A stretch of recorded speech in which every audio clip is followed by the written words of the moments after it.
they say was the Boston record. You know, I mean that cover is iconic.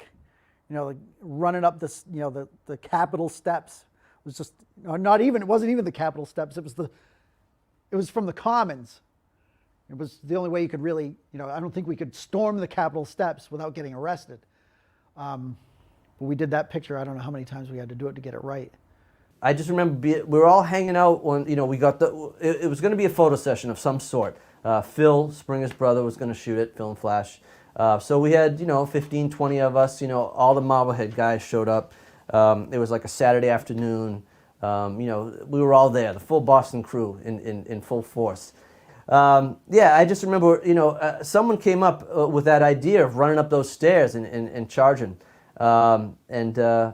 You know, I mean, you know, the picture, I'd love to see the contact sheet from that day.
What's up? Welcome. This is the New York Hardcore Chronicles Live. Who's excited about today's show? I am, that's for sure. This is going to be great. Really looking forward to it. You know how I knew the show was going to be great? I had a good shave. I mean, you guys out there can relate to this, I'm sure. Like, it was a good shave before the show. I just knew the stars. I got a good shave and I got a good parking spot in New York City, you know, right in front of my place. So how could we lose with the stuff that we use? This is the New York Hardcore Chronicles Live from the tail end of the zombie apocalypse. Here we go. We are sponsored by New York Hardcore Comics, The Organic Grill, The Texas Silver Rush, Chain Reaction Records and Skateboards, Your Core, Fan Page, DTFM, Vinyl Distro, and, of course, in Corpus Christi, Texas, Chacho's Tacos. I want to dedicate today's show to two people, two fallen hardcore soldiers. First off, Rob Vitale. Hold on. Let me get my... why is this? Maybe I should put my glasses on. That might help, right? Today's show is dedicated to Rob Vitale from Black Chain Jack and Nine Lives, who passed away recently. A beautiful soul with a beautiful voice. This one's for you, brother. Also, this show is dedicated to Jerry Smiley, one of our A7 Rampage Mosh Crew brothers, who passed away last week. Just a really sweet guy. He played in Rejuvenate with Tommy Rat. So rest in peace, Jerry. Rest in peace, Rob. I just hope I could do you justice and deliver a great show today. My heart goes out to your families. Our heart goes out to your families. Let's have a great show in your memory. That said, how's everybody doing out there? Yeah, man. Yes, rest in peace. Absolutely. Todd Anthony, Looking forward to this one. Yeah, yes. Let me tell you something, brother. I got this. 120 shows in. Y'all can trust me on this one. Today's going to be a great show. I almost know what I'm doing at this point. It is Sunday shout out day. Zachary, cheers from New Orleans. All right, there you go. What's up, Maddie? Very ready for this episode. On a scale of ready, very, very ready, and extremely ready, Maddie is very ready. Okay, good. What's happening in Bremen, Germany? What's going on, Adrian? Yo, Alexa, what's happening? Upstate New York represent. Nice to see you. Jamie. Yo, Drew, I'm sure you did your homework on this one. You know what? I got to tell you, I did my homework on this one. Yo, we have so many photos for this show. This show is going to be so rich. Photos you've never seen. A lot of great content on this one. Shout out to Baseboard Heat. You know, there's a list now, a running list of band names that we come up with on this show. Baseboard Heat's a good one. Scalpel we came up with a while ago, and Retroactively Mad. We're retroactively mad. I know there's another one I'm forgetting. Yo, Paul Rackman. Shouting out Paul Rackman, our old friend, the film director, directed Bad Brain Soulcraft and Man in the Box. Welcome, Paul Rackman. My cousin Alan Dubin. What's happening, bro? Dubinize it. Don't criticize it. You know? There you go. That said, I'm ready. You're ready. We're ready. Let's bring them on. It is the Hardcore Shutterbug. What's up? Live from my sister's attic. Live from my sister's attic. It's Stephen Messita, Hardcore Shutterbug. Happy Easter to everybody. You know, you sent me a photo. I want to ask you something. Yes. Don't move your head, bro. I know I'm going to get you that. You're going to go into B&H. Yeah, right. You sent me this photo. Is this going on downstairs on Easter? Oh, yes. What is this? That's an antipasto right there. We got about 4 of those going downstairs. What's on the right there? What are those white blocks? The white blocks right here, a little provolone. Little provolone? We got a little artichoke. You got some peppers. You got sweet peppers, wait a second. Are those not to be confused with peppers? Those are peppers? Peppers. Those are peppers. Leave your R's at home. Those are peppers. You got some pepperoni. You got the black olives and the Spanish olives. You got your cheddar. You really can't go wrong with this. And listen, I'm kind of feeling Sis's attic. I like the Long Island I like the Long Island map in the attic. That's right. That's right. I think they locked me in here, actually, come to think of it. Don't lock me in. All right. But yeah, this is a big holiday in my family. So happy Easter to everybody and to your families. And hope everybody's good. Maybe have a glass of wine. Think about the fallen ones this time around. And, happy Easter to Arnie Stone and to everybody down in Florida. Yeah. We're dedicating this show to 2 of our fallen comrades. Yeah. It wasn't a good week for that, Yeah, absolutely. I had a happy Easter photo. What happened to it? Where did it go? I had a cool Easter photo with like Godzilla eating a bunch of peeps. I don't know what happened to it. Anyway, let's do photo of the day. Yes. Wrong answers only, please. Let me clear the deck here. Chacho's tacos. Love those guys, man. Yeah, they're probably eating good today. Bro, those dudes eat good all the time, man. Here we go. Ladies and gentlemen, boys and girls of all ages, this is Hardcore Shutterbug Photo of the Week. Wrong answers only, please. Here we go. Boom. What do we got here? Boom. Let's go. Wrong answers only, please. What do we got? What do we got? Don't be shy. Is it the Grateful Dead? Yep. Good one. Is it Kid Rock? Kind of close. Is it Willie Nelson? Is it Guns N' Roses?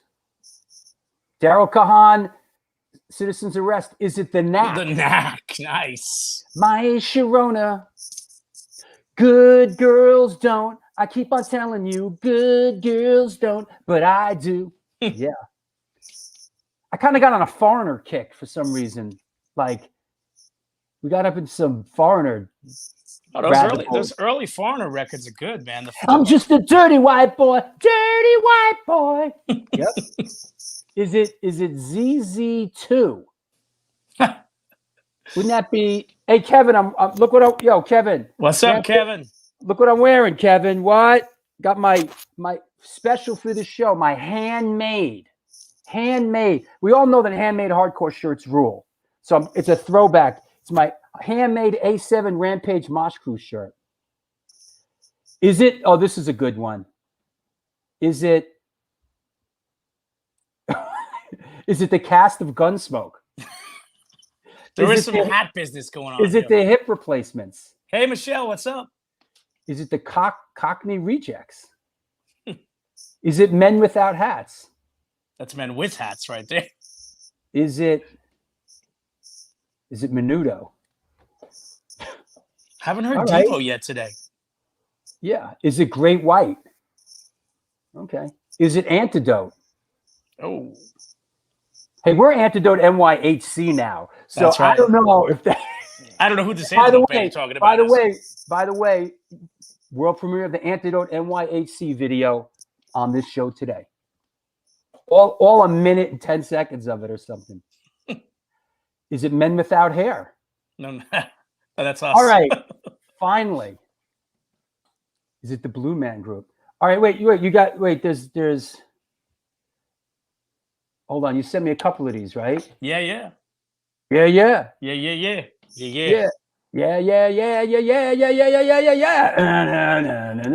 I got an uncontrollable urge. Right? Yeah. All right, here's another one that you sent me, right? Boom. What do we got here? All right. Right answers only, please. There's a hint for you. Some right answers only, please. Is it Celtic Frost? Is it Quicksand? This is a good one. I got to say, this is a good one. Is it Leonard Skinner? All right, here we go. Is it Cheap Trick? Is it Cheap Trick? Is it Scott Earth? What's up, Scotty?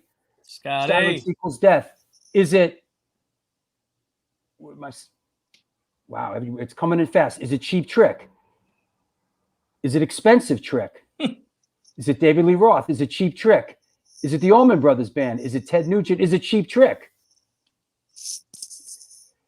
I think it's safe to say, yo, what's up, Scott? Scott, what's up? Is it Cheap Trick? Okay, what do we got here? It is most certainly Cheap Trick. And these are actually pretty recent shots of them. I've been seeing these guys since I was a kid. That was from 2019. They played at what used to be called the Westbury Music Fair.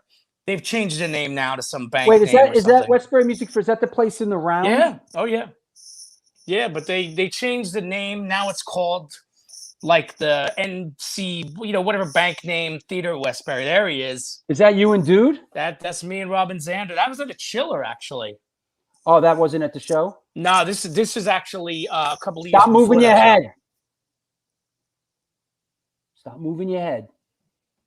I swear to God, I'm going to come out there to Long Island. I'm going to burn your sister's house down, bro. Yeah, you're just coming out to steal the antipasta. I know what you're doing. I want those white cubes. Whatever those white cubes are, I'm intrigued by them. That's cheese, man. It's cheese. Oh, it's cheese. All right. Check your head. There you go. Check your head. It's heavy, man. Okay, I might be too young, but what hits did they have? I want you to want me. Didn't I see you crying? The dream police are coming to my head. Surrender. You're doing that scene from Fast Times when he's trying to sell the tickets. Don't give yourself away. Yo, Cheap Trick, listen, Cheap Trick's been at it a long time. I saw them play recently. They were great. Yo, that Cheap Trick was just great. You know what's awesome about them is Buddy Carlos retired, and now Rick Nielsen's son is the drummer, Dax. Yeah. And Robin Zander's son is a backup rhythm guitar player. Is that right? Yeah. So these guys, I mean, it's been going for so long. Well, I know he left. I know he left. I know it was a little. There was. It was a little friction when Bunny left. Yeah. The drummers, man. Like it's tough. A lot of these bands. What happens? A lot of these older bands is they. We need the drums drive the thing. Let's bring in a young guy and this way we could kind of, Yeah. We don't. It's you know what though? I mean, the cool thing about Bunny is that I read that his contract is such that he still gets paid every time that band plays. Right. So I saw that. That is a beautiful thing. Yeah, man. So he's probably like, tour all you want, Hey, and he does stuff. I think he does stuff. Well, you know what? He performed with them at the Hall of Fame induction when they were inducted. And yeah, she's tight. Yep. They have just a ton of classic records. No, they did that cover. They did that great Fats Domino cover. Ain't that a shame? You said you're mine. Ain't that a shame? And easily one of the greatest live albums of all time, live at Budokan. Budokan, right? Yep. Yeah, I mean, without question. The Flame. How did the Flame go? The Flame. That was like a ballad. No matter where you're at, right? Something like that. It was back when I was in college. The Flame was like their big comeback song. Yeah, that was a big record. But yeah, I mean, great band, and like they're like a band's band. Like all fans of like great songwriting, all the bands kind of nod their head to Cheap Trick, Right.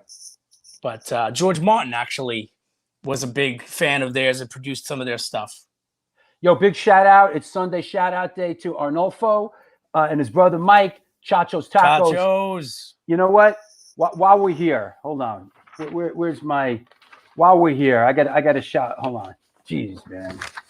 Here we go. This one's for you, Arnolfo.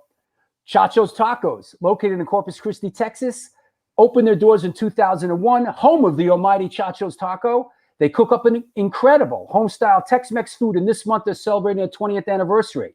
They've been supporting underground music since the beginning, and in their own words, we ain't stopping anytime soon. Touring bands that play Corpus Christi swing by and get a home-cooked meal at Chacho's Tacos. We got you. The underground scene will never die. Please follow us on Facebook or on Instagram. Chacho's Tacos. Awesome. Seriously. All right, listen, I'm going to let you go back downstairs to your family, man. You got it. The last thing I'll say is really looking forward to the Stop Animal Abuse show next week, an actual hardcore show. Oh, you know what? Let's shout that out, man. Yeah. Let's do that while you're here. We're here. We're not queer. Lots of our peeps, lots of our peeps at this one. This is coming up a week from Saturday. Big shout out here. This is the Stomp Out Animal Abuse show, Saturday the 17th, with 5 of our beloved A7 family bands, including Reaching Out, The Ice Cold Killers, Dead Below Hammer, Crippled Urn, Silence Equals Death, Scotty Earth. The next day at William Hebrew Park. And I'm still who is this William Hebrew, and is he Jewish? I'm intrigued. Do you get a discount, Drew, for going? Listen, I should. Yeah, and in Hebrew Park. If I was a Jew, then I'd like the menorah. Excuse me, senora. All right. Adopt, don't shop. That's right, Whitney. Hoya, brother. Fucking Hoya, man. Happy Easter, Drew. Happy Easter, Hoya. Yo, big stuff coming up. Let me tell you something. Big announcement coming up in the world of Black and Blue and Hoya. Stay tuned. Big news coming. Not on this show, but soon. Yes, you get half off. If you're half Jewish, you get half off to come into William Hebrew Park. What if you bring a Jewish guy with you? He's my friend. I swear he is. Shut up. Will you shut up? Can't you see I'm with a customer? Remember that Oi. scene? Remember that scene in Woody Allen's Sleeper? You know? Oh, sleep with the orgasmatron. Well, he goes to get fitted, and they got the Jewish garment. Shut up! Will you shut up? Will you shut up already? Can't you see I'm with a customer? You know? All right, hey, let's get going. I'll talk to you later. You got it. See you guys a little bit. All right. Hey, well, there you go. This is the New York Hardcore Chronicles Live, and we are sponsored by New York Hardcore Comics, The Organic Reel, the Texas Silver Rush. The Texas Silver Rush.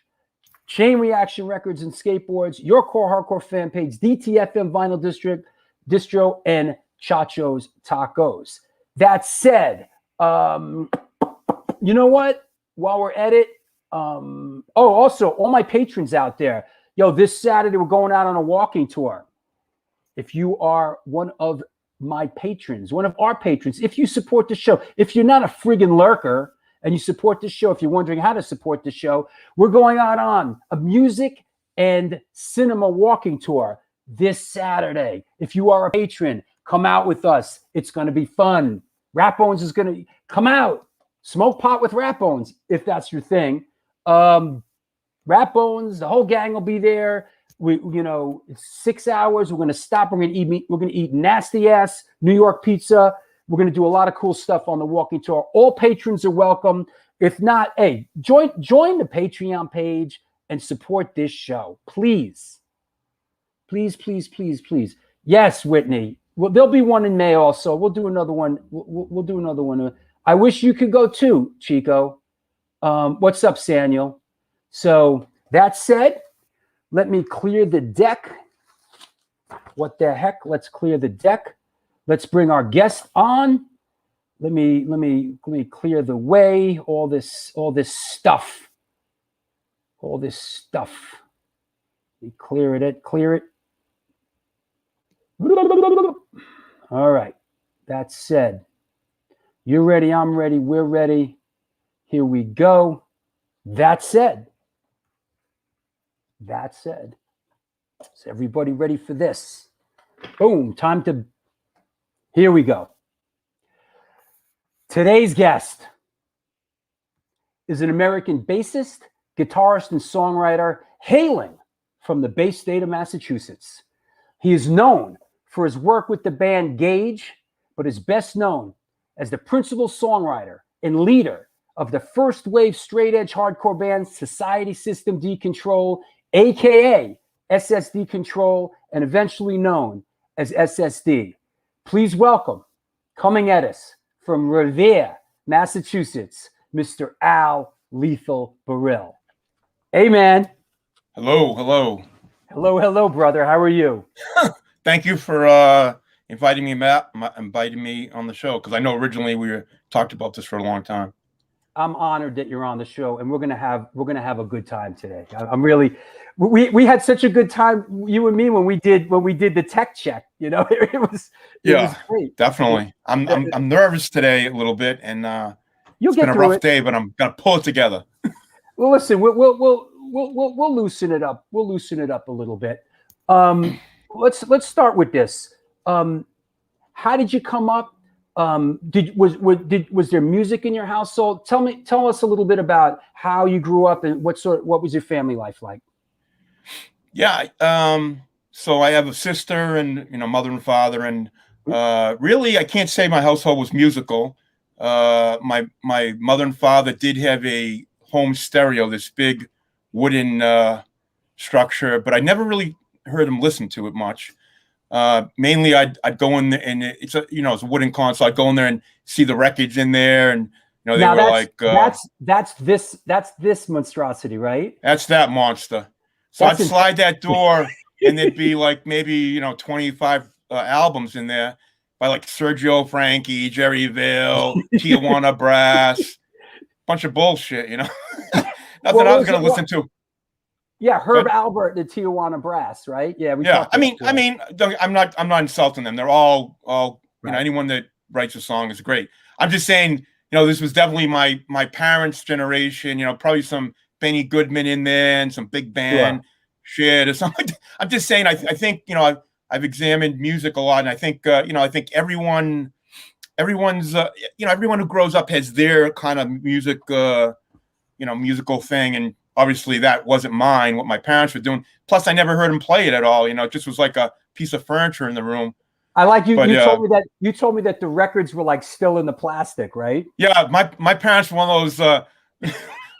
Now there might be record collectors on this podcast that do the same thing. They never took the the wrapper off. They just slid it. I have a problem with that. I had to get rid of the wrapper. I never left the cellophane on, and I actually hated those records that came in the sleeves. I don't know. Did Discord do those? I mean, I think I used to get them from Europe, but I didn't like those. What do you mean? What do you mean in the sleeve? Like in the no, like those. Some people didn't wrap their albums and they just put them in like a sleeve, right? In like a plastic thing. Yeah, plastic open sleeve. I'm just saying, so I don't want to go off that. But I mean, it's interesting, how we finally seal the albums, Yeah, for sure. Now you said you had an older sister that turned you on to music a little bit. I did have an older sister, and around the time that I'm poking it around, my parents' records. I remember. I think my sister was into music, but I hadn't really talked to her about music. I wasn't really close with my sister. We never really talked. After time, that's my sister on the right. Over time, I did go in her room and look at her 8-tracks, and I definitely saw like Fleetwood Mac and Beach Boys.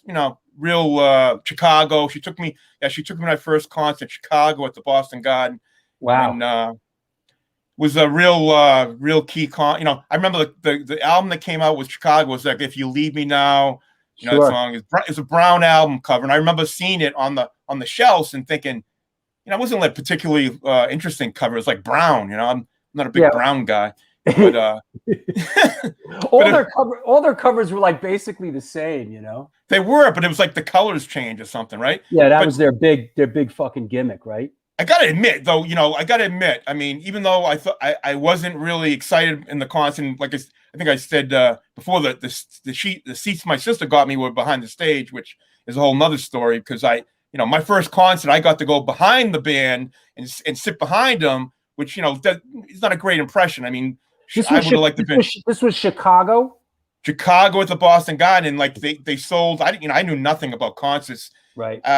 When there were my sister and her boyfriend at the time, her husband, and I said, "Where are our seats?" Hoping I was like in front or something. And we sat like in the loge behind the band, and I was like, I didn't say anything to it, but I was extremely disappointed. I was like, this is my first concert. I get to look behind the band. I could look at all the roadies running around or something, which actually interests me. But anyway, so that was my. I got it. Here it is. Yeah. This is great because you and I are pretty much we're the same age. I mean, this is what was really resonating back then. Yeah. Yep. And then the only really, I think the greatest thing in life, I think, is just these connections you make. Like, so I met this girl in the 8th grade who turned me on to Queen. I mean, if I didn't talk to her about Queen, I'm not sure if I would have been into Queen, but I'd say Queen was my first band.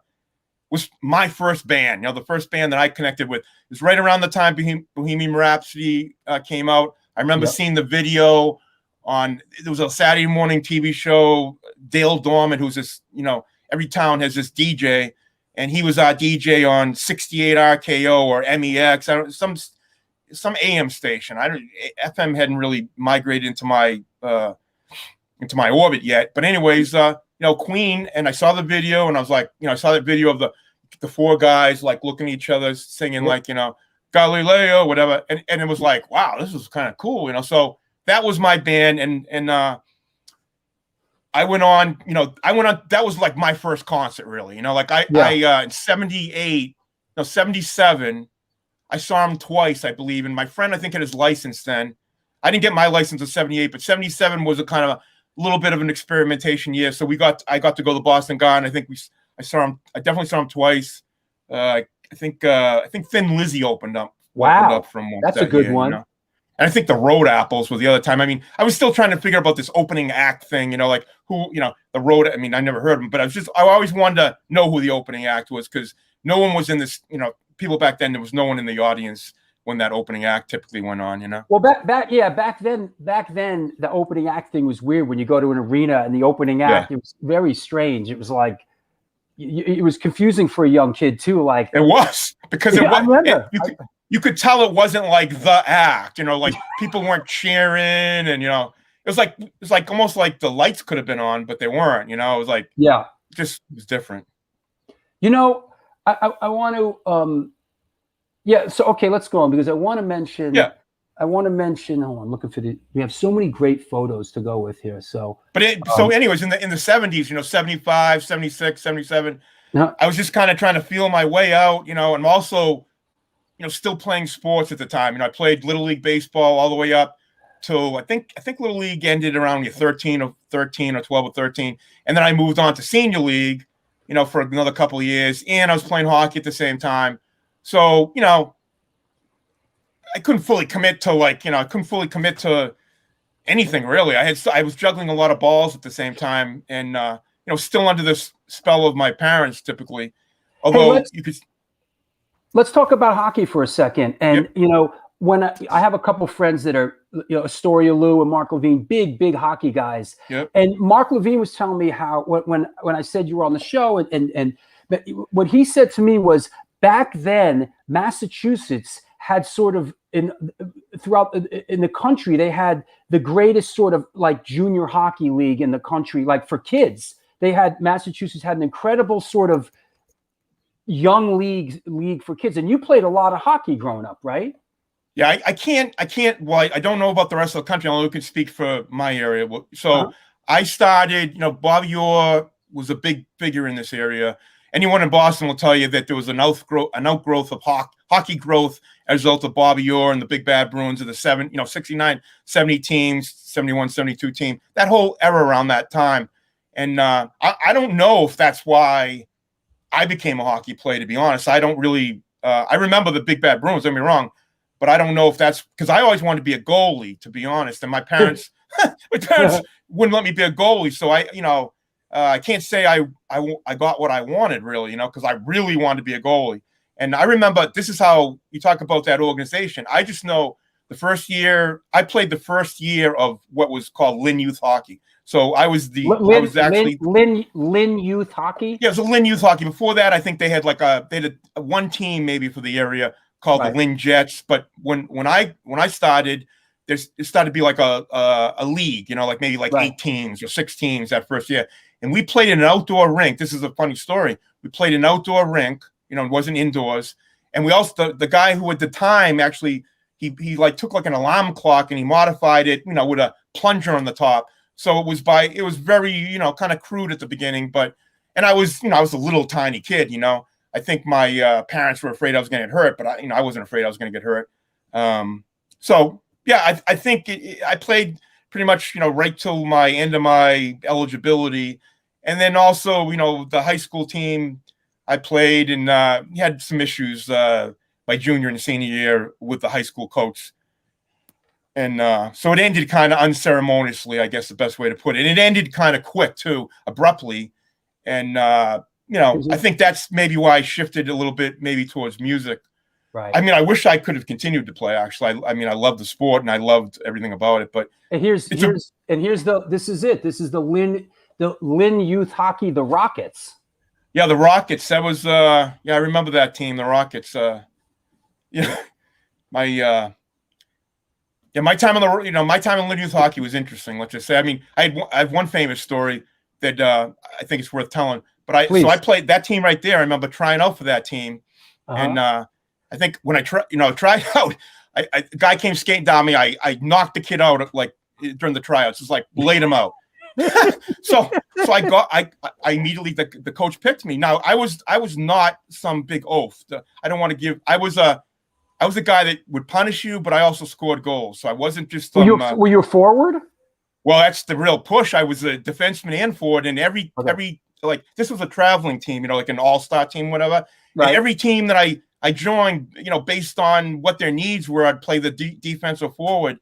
And it really screwed me up because I really didn't want to play defense. I don't think I was big enough to play defense, but I could move the puck out of the end, and I played the body. So I think the coaches wanted me to play defense then. But then I played other teams. I got to play forward, and I ended up leading the league in goal scoring at one time, whatever. So it's just I think adults screwed that whole thing up for me. That's the best way to put it, because. Well, it was a different game back then too, for sure. I mean, like every sport. I mean, you and I, we joked about maybe down the road we'll do a little sports thing, but it's incredible how sports has changed in our lifetime. From football with all the penalties and baseball, like everything's changed so much. Hockey's changed a lot because hockey.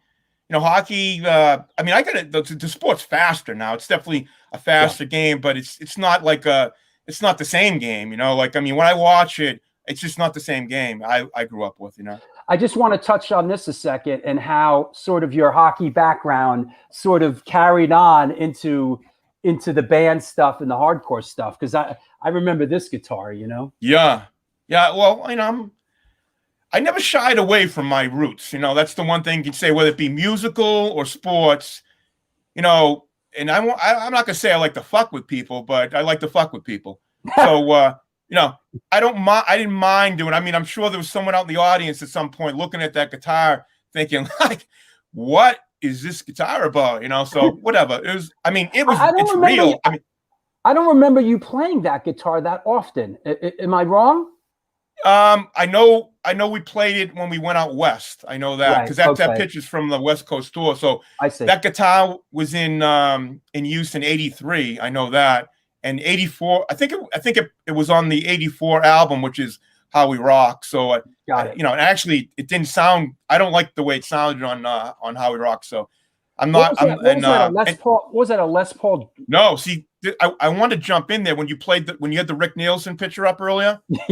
So that's a hammer guitar, okay? That's right. The guitar that I had. No, but the guitar I had in my picture is called a Hammer Special, okay? Yes. Looks like a Les Paul Jr. or whatever. But it's a Hammer Special. And so when I was growing up in like say 78 or whatever, when I saw Cheap Trick, I wanted one of those Hammer Explorer type guitars. Okay. Now I haven't even played guitar yet, and I already want a Hammer Explorer, I'm like.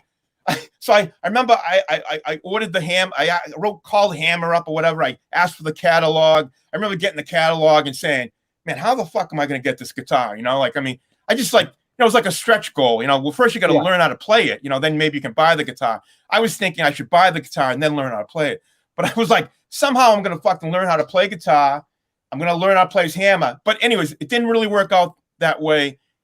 A year later, after playing the SG, I said that I saw the Hammer Special like in Wurlitzer or something. It's a used guitar. And I said, geez, a Hammer. Let me try I want to try it. Now, I got it home, after a while listening to it, really, I was like, I don't know about this guitar. It really, I got to be honest. I played it for like a year or so, but it was bright sounding, a lot of mid-range to it. I didn't like it. And I'm not an advocate for a Hammer Special guitar.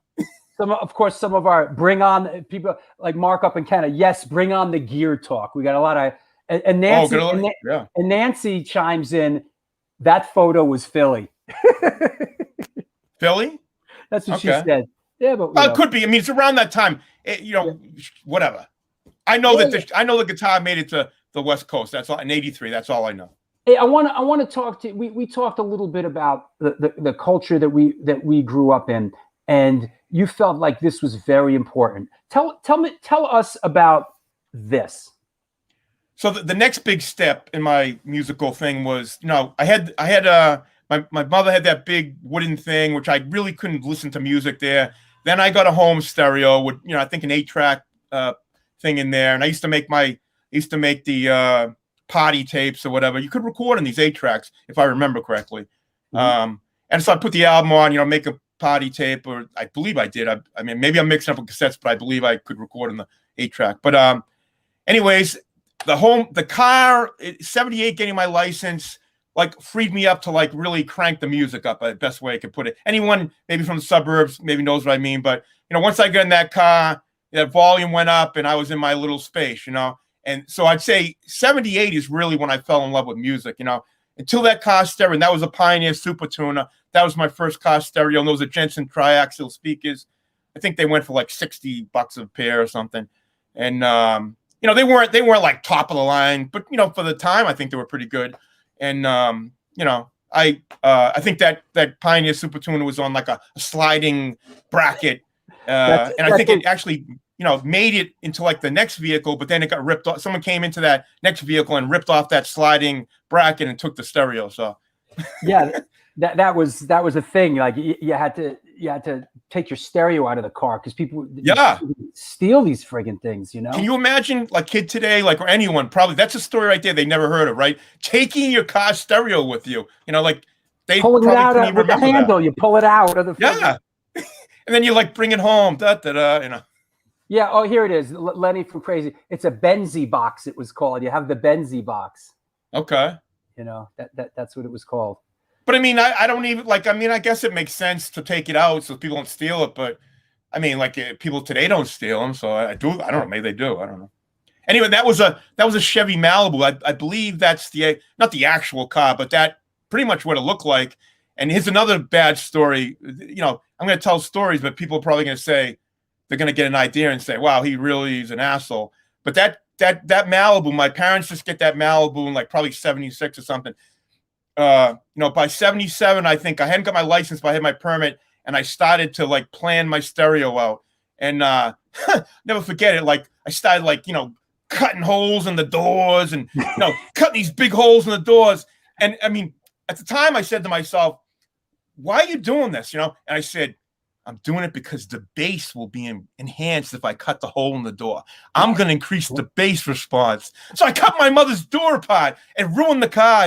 I mean, I'm like, it's bad. It's like one of those things where the parents should have like, my parents should have like sat me down and said, "You just fucked up our car." I mean, how are we going to sell this thing ever again? But let's talk about. You sent me this. This is epic. Let's talk about this a little bit. This certifies that Alan Barill is a member of the Van Halen fan club. Yes. This was a big influence. Let's talk about this a little bit.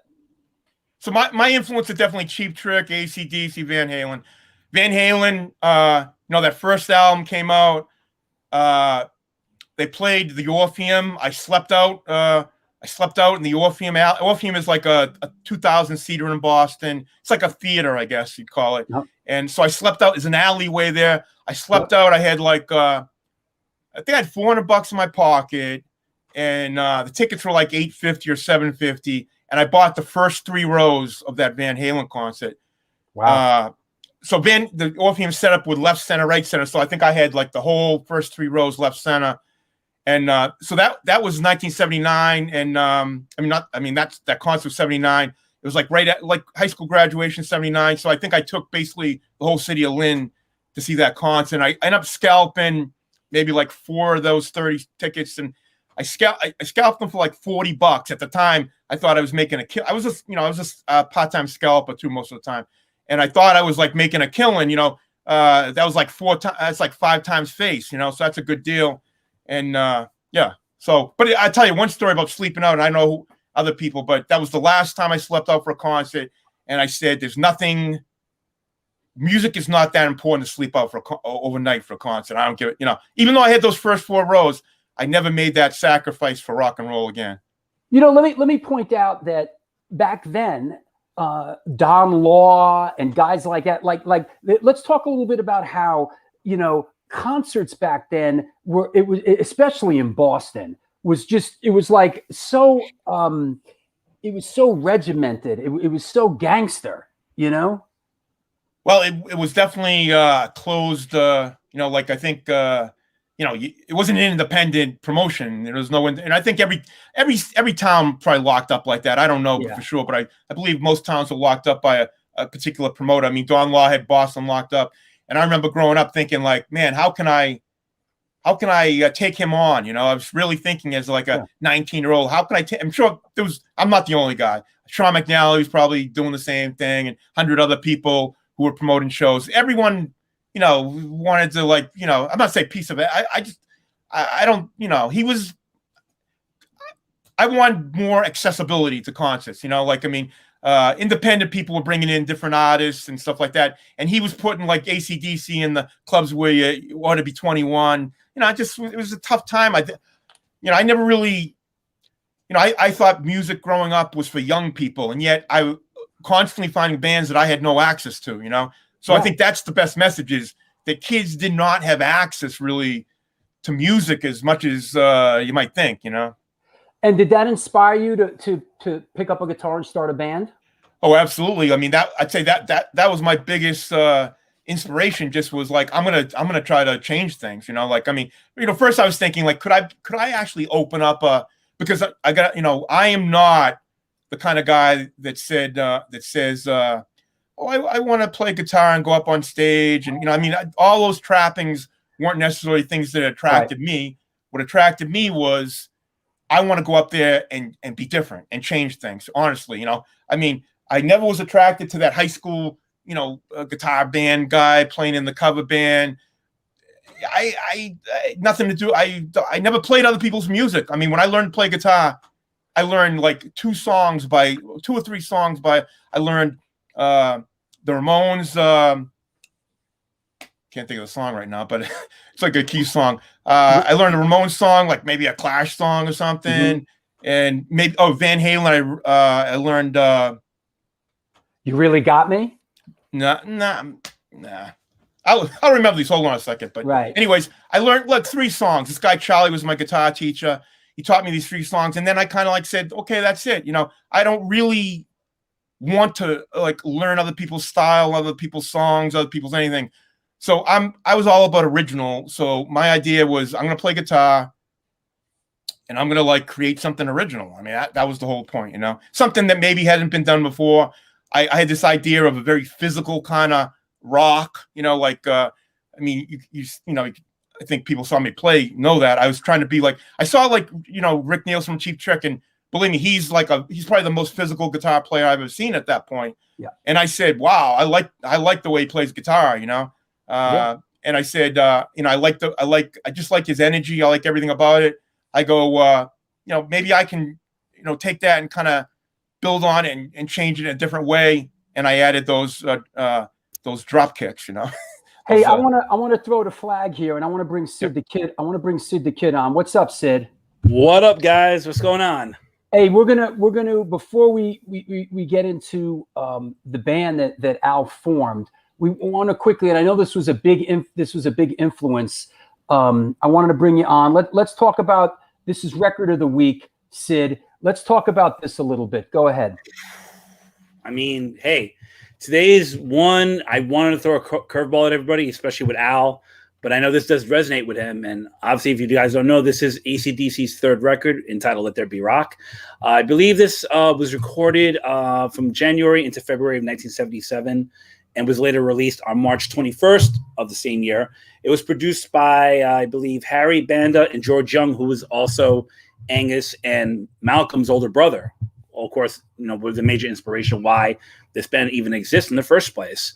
For those who actually don't know, this was released twice, actually, once in Australia and in the States. Its only differences is one different track, which I can't remember off the top of my head. But, overall, this record's like amazing.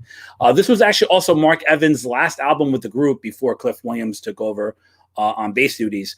The band itself, though, to be quite honest, this record came so close to not even happening because when they did the Dirty Deeds Done Dirt Cheap tour, earlier in 76, the record wasn't selling so well in the States, and Atlantic just said, fuck it, we're going to drop you. And it eventually happened. So another label picked them up, and this is what we have here. Internationally, it's been, especially, as simple as AC/DC is, and mind you, this is only their 3rd record. They just had this formula where, if it ain't broke, don't fix it. And they never stopped. What, 45 fucking years later, if I'm not mistaken? Well, pretty much. Al, a little bit AC/DC, how'd they resonate with you? Well, I think AC/DC, epitomizes, like, to me what, it's just like kind of like, simple music, really, simple, like, but yet like emotive, I feel it, it's not like, it's just not like,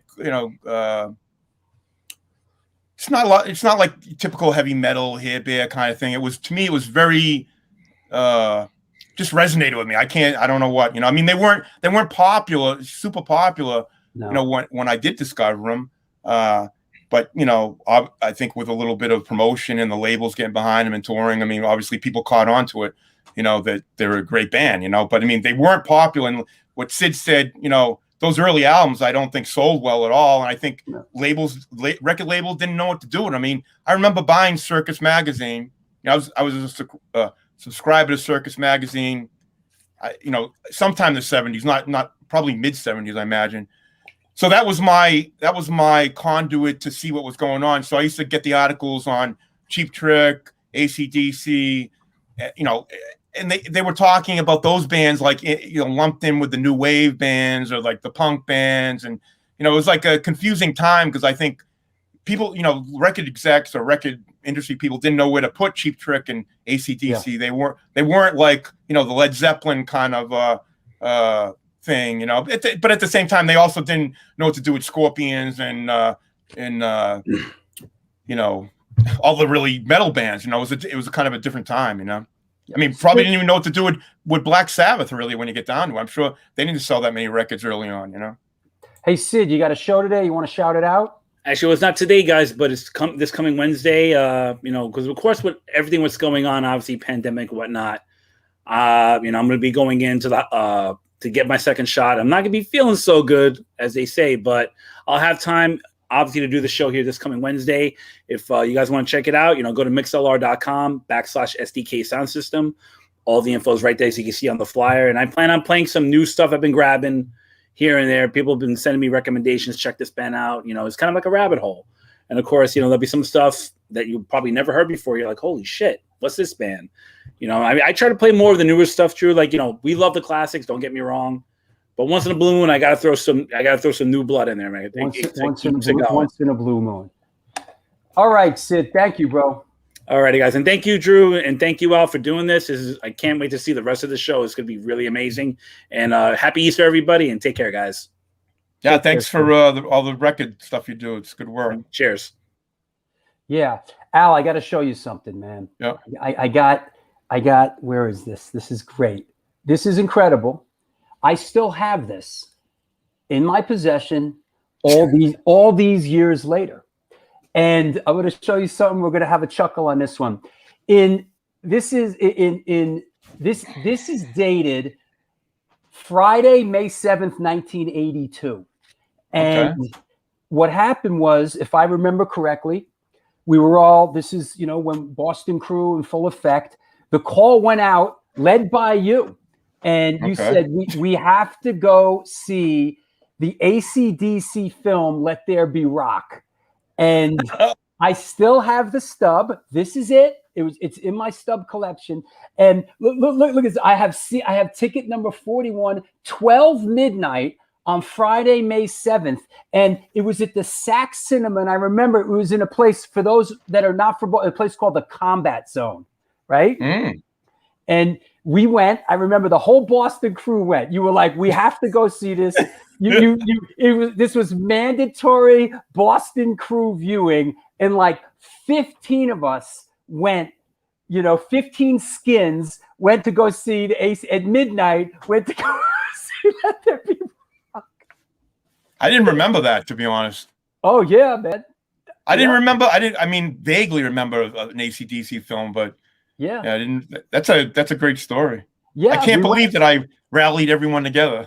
You did. I remember it was like 15 of us. We all went, and we were, and first off, like the Combat Zone, for those that may not know, like what would you explain the Combat Zone as being like in the 70s and 80s? What would you call that? Little rundown, little New Yorkish, kind of like set off in a separate section of Boston where, the porn magazines, and there was probably like 4, strip clubs, adult clubs back then, some 4 or 5 maybe. Jamie says, I remember that night. So there you go. Yeah, the Zone. Yeah. Crazy. I spent some time in that place. Yeah. So that said, let's veer it back on to forming your first band. What was the impetus? How did you go about it? So I bought a guitar, and said to myself, I'm gonna somehow form a band. So the whole goal wasn't so much to become proficient at playing guitar. The goal was to form a band and write songs, really. So how I gained the confidence to take it to the next step, I don't even know, because I don't know why I was so confident back then, because I probably shouldn't have been. But the next step was putting an ad in the Boston Phoenix, I believe. Yep. Asking for I think the ad said something like looking for a AC/DC, Black Flag, maybe Dead Kennedys. Here, want to those- destroy. I got it. Want to destroy. Guitarist seeks others to form a hardcore punk band. LA Punk, UK Subs, Black Flag, Pistols, Ramones, DKs, Damned, Clash. No previous band needed. No hippies, guts needed. That's what the ad says. Yeah. Well, Yeah. I think the thing about the previous band experience is that I really wanted to find people that I enjoyed being with. Right. Before I established if they could play. I think that was the first step, and then we would deal with the playing part of it. So Was Jamie on board initially? Jamie was definitely part of the first incarnation. Yeah, I met Jamie's sister at the Dead Kennedy show at the Channel. She came out of the parking lot and we kind of hung out in the back of my car or whatever outside. We didn't sit in the car. I remember opening my trunk. I don't know if I was playing the stereo or not, but I remember my trunk being open for some reason. And then I think Jamie wandered out. I think he looked at me, but he didn't give me too much of a time, I don't think.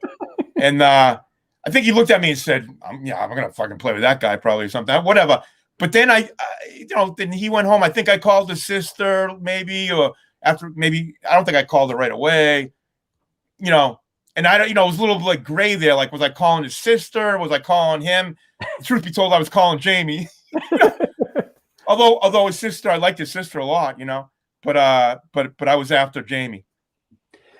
So Jamie comes on board, and look, I was around back then. Jamie was always your loyal wingman. Yeah. He really, and then I guess from this ad, is that how you came across the drummer Chris Foley? Because Chris Foley was like an accomplished musician, right?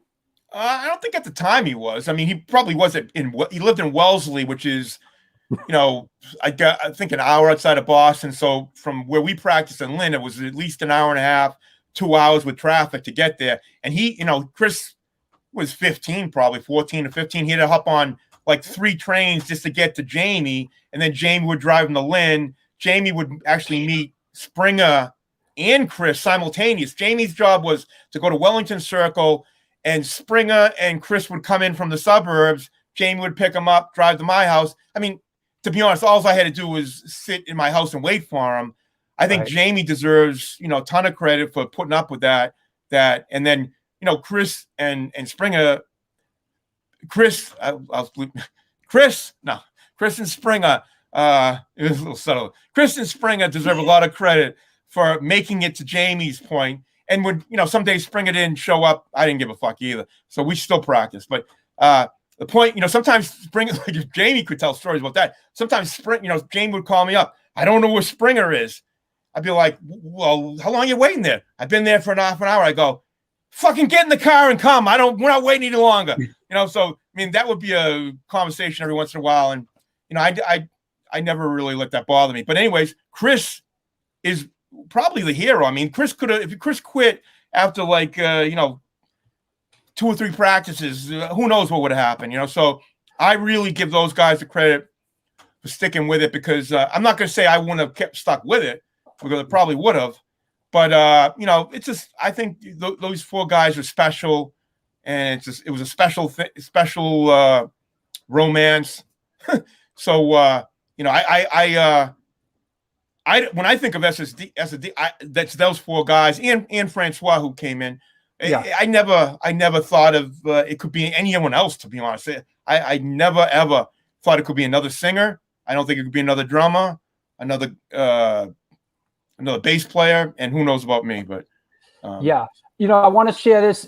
For those out there that may not be familiar, with Al's situation, Al basically had a juvenile delinquent singing for his band. I mean, this kid was something else. I mean, he was really, really a piece of work.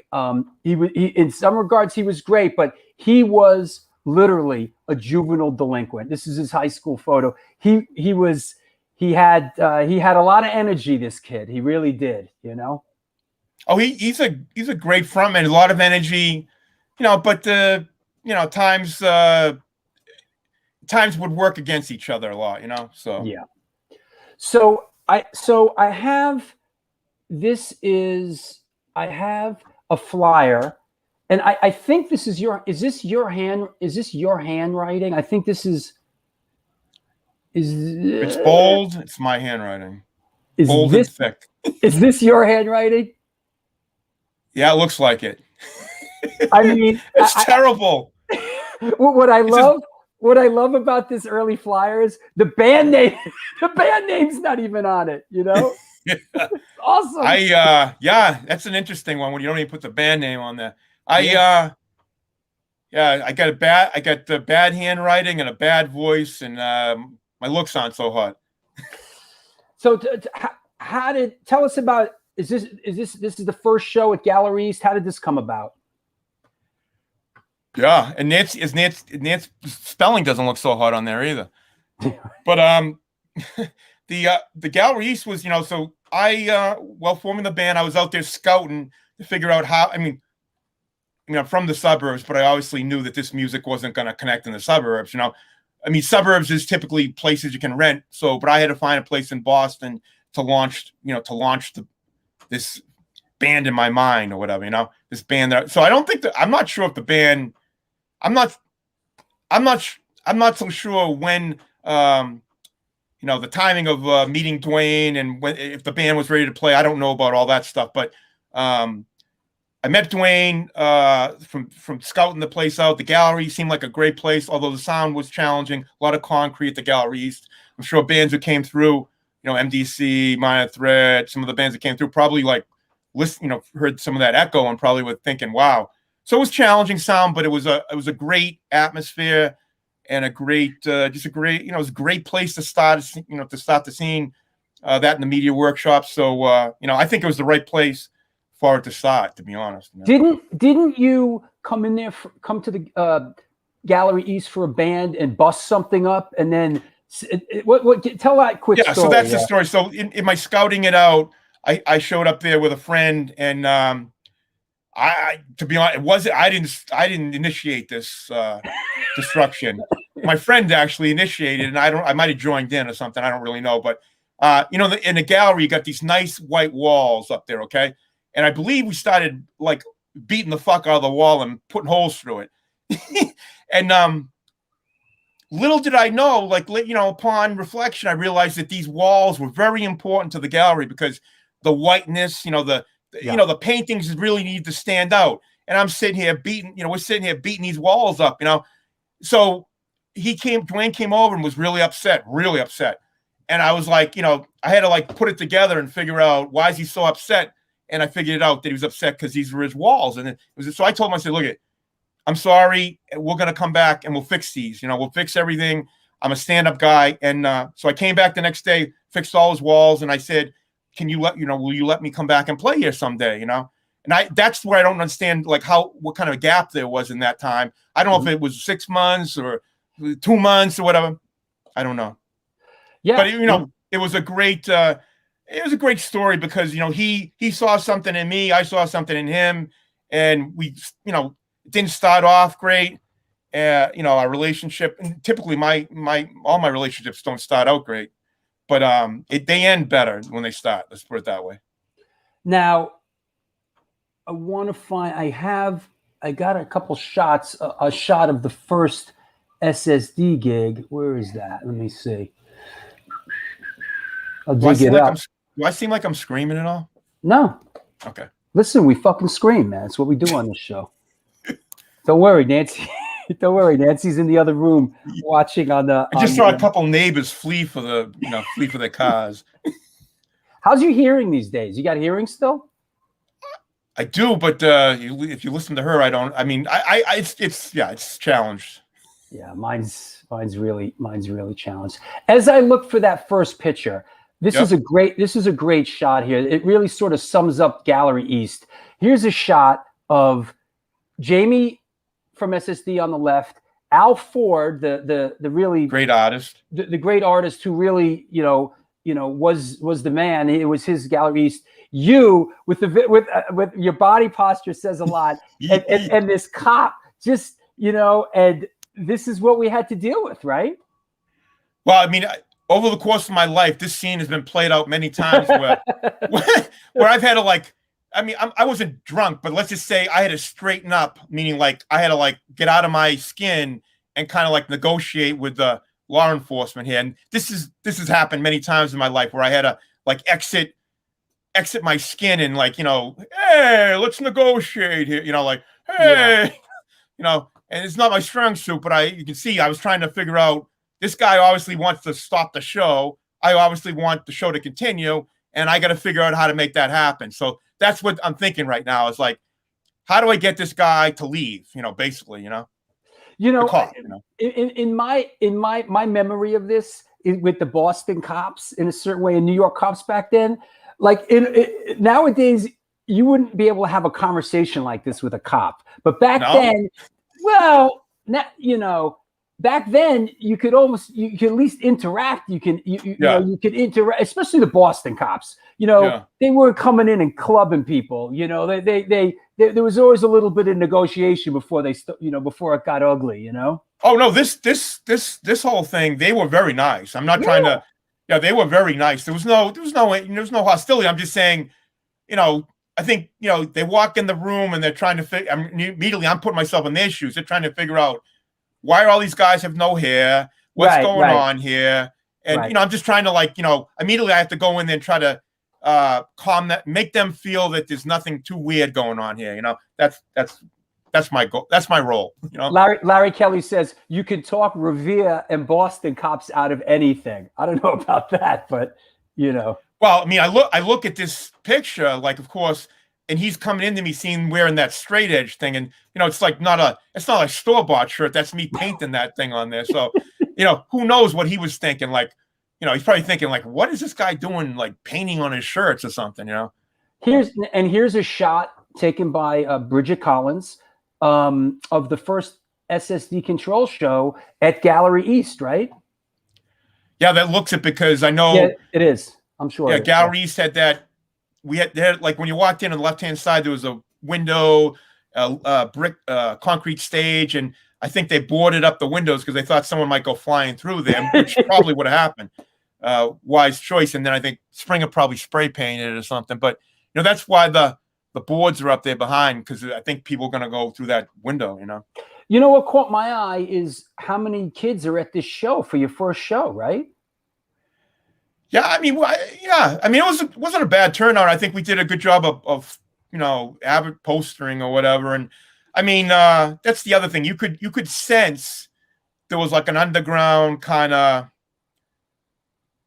There was a bunch of lost souls, let's say, wandering the streets looking for some, looking for a home, or people just trying to find some connection, some place where they fit in, and they found it here. And we tried to promote it. So. That was the idea, and they found it. Lenny saying, "What's the story with your Marshall combo, bro?" Yeah, so that I mean, the truth is, now I'm thinking about on a gear discussion. Seems like I make a lot of mistakes when I buy my gear, because that Marshall was like a 50-watt combo, and all I could afford was that 50-watt combo. Also, I probably wasn't smart enough to even know, a Marshall 100-watt head and cabinets and stuff. I mean. I'm kind of getting into it. I mean, that was bought at Worlds, but I mean, as soon as I bought it, I said, "This isn't really going to work for my situation," because it's like a combo. Like, I mean, how am I gonna, it's number one, the combos, open back combos, doesn't sounds thin, sounds a little mid range. Back to that guitar, that other thing, So were those Marshall combos tube or solid state? No, it's tube. It's 50-watt tube, right? And that might even been. I mean, I don't know what model it was. probably JCM 800 or maybe whatever came before. I mean, I don't even know what the stampings were, to be honest. Yeah. But it's just an open back cabinet, Celestion speakers in it, but it didn't have the same oomph, let's say, that, you know, a real Marshall. If I had known, if I played through a 412, I would have immediately known the difference. Some reason I was making a lot of mistakes back then. You know, mistake on this hammer guitar was a mistake, you know. That 50-watt combo was a mistake because, you know, eventually I replaced it. It also was a mistake because it didn't fit in the van perfectly. Like I was, you know, I'm obsessed with the van stacking, you know. Everything has to fit, and that combo was a problem. You know, another venue that, which is actually, you know, where, you know, first time I saw you guys, first hardcore show I ever went to was a place called the Media Workshop, which was a real interesting venue. Now, this picture I'm putting up here is interesting. You could see you're on the far right. I see it. Playing. What does that shirt say? Going straight? Is that what it says? Headed straight. Headed straight. Headed straight. I'm standing right in front of you, bro. Okay. That's me standing right in front of you, and you know, right. That's you know, I'm right in front of you there with my my teenage attire, my rockin' teenage attire. But tell us a little bit about Media Workshop, because that was another key place. Oh yeah, key place. Well, that's Kevin Porter, I believe. Yeah. I honestly, I'm trying to figure out how I became aware of them. I believe I saw a poster for maybe like a 007, which was a reggae band playing or something like that. I remember them, sure. Something like that. I saw like another kind of music playing there, I believe. Or there's another theory that I have. Maybe the FUs, you know, found out about Media Workshop. I don't know. I can't figure out which one. I believe it's the one that I found. Like I really do think 007 played there, or someone like that. And then I went there and then went up to Kevin and said, "Hey, can we play here too?" And I don't think Kevin really knew about the hardcore thing back then, but he knew about it after the first show, because I think he even tells a story about, you know, all these kids showing up and he's selling beer, I think, or something. You know, I don't know how the story goes. Well, yeah, right. Well, here's another shot, which is I see that Marshall combo on stage. This is after you took your guitar off and jumped, and you know, that's you on top. That's me right behind the speaker with the camera. Really? Yeah, there I am. See me poking out from behind the speaker? So you think I took my guitar, put it down, and then jumped into the audience? Abso-fucking-lutely, bro. I remember Jesus. it. I remember it like it was yesterday. What was I thinking? This is what we did back then, right? I mean, this is well. Look who's lying on the ground. Look who's on the ground there with the mic. It's Springer. Oh, Springer. Yeah, this is during. Oh, I know. Now you told me more about the story. I was trying to pile drive Springer then. Well, I mean, look at this cast of characters. You got Jake Phelps, you know, God rest his soul. Steve Grimes there with a homemade sick of things the way they are in the front, and on the back, it's about time that we had a change. You know, I'm back there. This, you know, I look at these. You know what's great? There's a guy back there standing next to your Marshall combo who has a Super 8 film camera. Man, really? Yeah, I see him right there. He's with the guy with the black shirt on. Correct, the black jacket. He's got that's a super. So maybe he's listening to the show. We can ask him what happened to these films. I don't even know. I've asked people, "Do you know who this guy is?" And like people are like, "I don't know." You know, that's really. You know, yeah, nobody sees. No, I mean that's a good point. Like, why did you feel comfortable to stand up by my amp, right? You know, if footage like that showed up, man, that would be like the holy Super 8. That would be like really funny. You know, be like choppy. Here's another shot from that show, and there I am with the style of the day, which is sweatpants and combat boots. I remember that look. That was. I'm in there digging in right there. There's Springer behind me a little bit, and you know that was, and that's Dave Smalley there, and Jake Phelps and Steve Grimes from the FUs, and Media Workshop was. You know, Media Workshop was a great place, man. It was good. It was really good. It's, you know, I can't remember why, you know, when it ended, but it definitely was a big blow for that to end, because that was a I think it was like I can't remember. I think it was after, it was parallel with Garrel East, or maybe right after, right? I mean, Yeah. But hey, look, my first hardcore show was at Media Workshop, and I saw you guys play there. And listen, it was a pivotal moment, for me. And I went, and I think it was got to be like about your second or third show, because there wasn't a lot of kids there. I mean, probably the first time you played there was 15, 20 kids there. And after you guys played, it's interesting. I remember this. I wouldn't. It's something like my dad says. Sometimes, in life, people come up to and say, "I remember," and he has no recollection of it. But after you played, I remember you took your guitar off and you came right up to me, and you wanted to know who I was and what and where I came from and what I was doing. And you and I had a conversation, but it wasn't threatening. It was, you were just happy to see a new face out there. Oh yeah. I'm kind of shy guy. I wouldn't say I'm not very outgoing, but one of the great, I'm a guy that like is interested in like people, so I want to know about you, like obviously why you here, like not why like you shouldn't be here, because I was definitely not one of these guys thinking, well, this is my little secret world here, no one else. I wanted to know about everyone, our little crew, we had guys that I didn't, JP, I remember this guy, these people that would come and, kind of connect with us. And, I wanted to know about everyone really, Yeah. And listen, my career, for whatever it's worth, man, I'm not saying I'm all that, but I'm that. Yep. And the direct lineage of what I've done really goes back to that day, man. It really goes back to that day. You could trace it back to that day. That day changed my life. And, seeing kids my age playing music like that, and with the ethos being all ages and no drugs and alcohol, really was inspiring to me. Yeah, I think it was, it was definitely,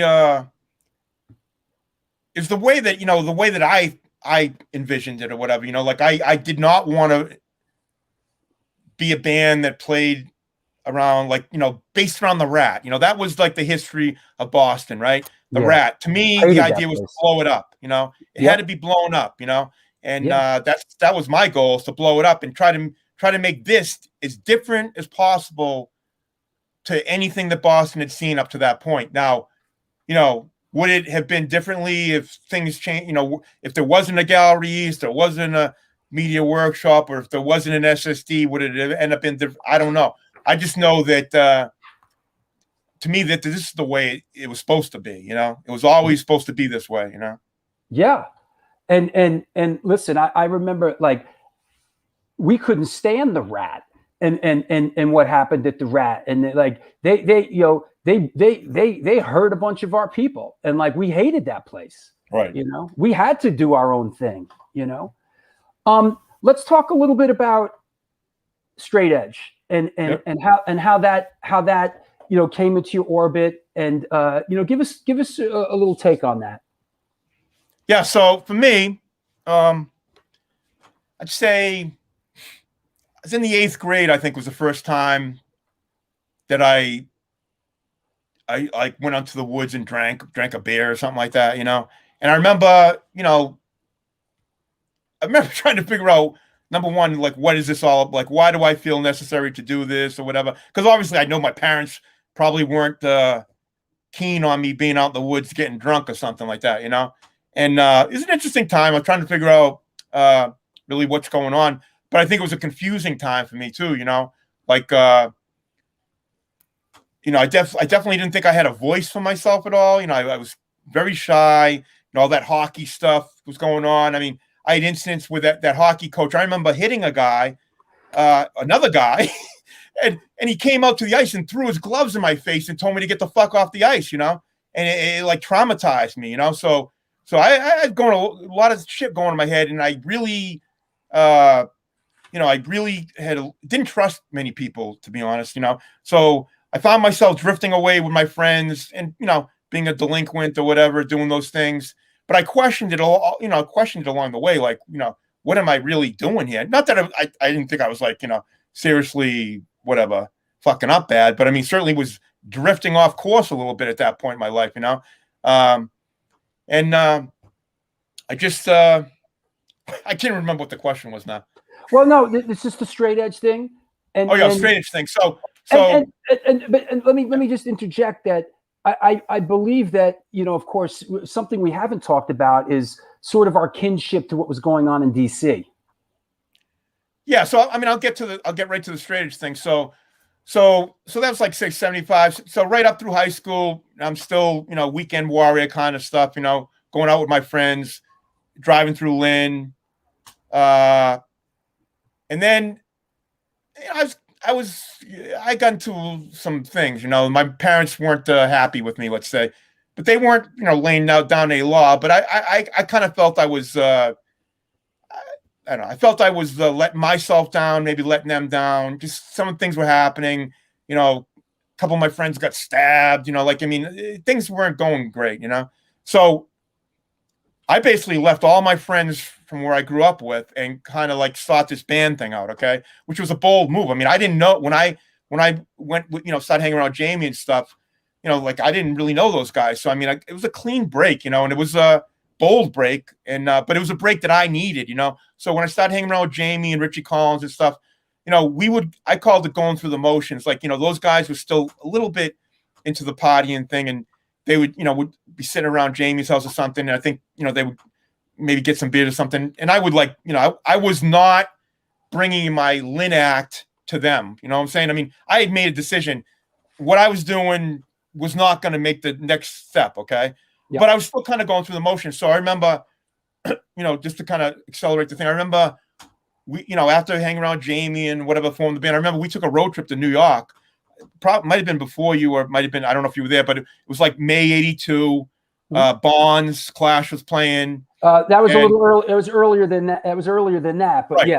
Yeah. But this is a seminal straight edge moment. So I remember going there. We go to New York. We're really just like hanging around the New York streets, hanging on St. Mark's Street, hanging around that whole area, looking for flyers the same way like we found the galleries. We found a flyer for 171 and A7, I believe. Jamie could correct me. Definitely 171, and I thought A7 also. So we wandered into 171. I believe we even had like beer in like brown bags, because it was like New York. We were thinking like, wow, New York, you can kind of brown bag thing here. Yeah. Once again, I wasn't especially in that area of 171A. That was downtown Beirut. Oh yeah, that was unbelievable. Oh yeah. So now you're thinking we're kids. We drove from Massachusetts. I had been to New York. I actually saw Cheap Trick at the Palladium in '79. So I've been to New York one other time on my own without my parents. Right. And so this is like the second time I'm in there with these other guys, but it's a different crew. I'm not trying to fight New York City here.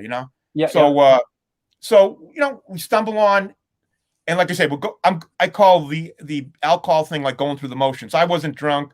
We see the Bad Brains, and life-changing moment right then. Walking in 171, Bad Brains play. We meet John Jessup, Jamie. I told that story. Meet those people. Boom, Bad Brains play. I'm like, immediately I'm thinking this is probably the greatest band I've ever seen in my life. Within like 5 minutes, which I'm sure everyone says the same thing. Well, especially in 1981. Yeah. Well, 82, I think. Well, it might have been 81. No, May 81 it was, I think. Yeah. Could have been 82. Mm-hmm. Well, it could have been 80. Maybe it was 82. I don't know. It was May. Whatever. Someone will probably correct it. But whenever that Bonds concert was, that was the Bad Brains where I saw him. That point. I'm sorry. Lenny says Clash at Bonds was late May, early June '81. Okay, so that was when I saw that 171 show. So then fast forward, there was a couple. We used to go to New York like every couple of weeks. I saw the UK subs at the place with the high stage. I actually jumped off the stage and hurt my knee. Peppermint Lounge. Yeah, I jumped off the stage. I fucked my left knee up. That stage was like 2 stories high. Oh man, I remember Ridiculous. driving home. I think Choke hurt his knee before I hurt my knee, maybe, or maybe I hit mine first. But I jumped off the stage and my leg hit the top of some guy's head and kind of hyperextended it the wrong way. I thought I tore my ACL or something. Anyways, I went back and I had it in a cast for like 2 months because I hyperextended it. But luckily there wasn't really structural damage. But so we'd gone to New York quite a bit, and I remember the Irving Plaza show. I met Henry. I think Henry was selling like SOA out front. You might have been in there for that show. Yeah. Because then selling the singles out front, maybe the Teen Idols, or I know I bought Teen Idols and SOA. I don't think Minor Threat was there, but maybe it was Minor Threat and SOA. Jamie would remember all details, but I remember buying those singles. Ian, I believe, was not there, but I remember meeting Henry in the back, and I think I've said this a few times. And there was some DC guys there, shaved heads and stuff. And John Joseph might have been part of that crew, actually, because that time I wasn't sure who was who. And he said, "Oh yeah, we're all straight edge, and like this and that."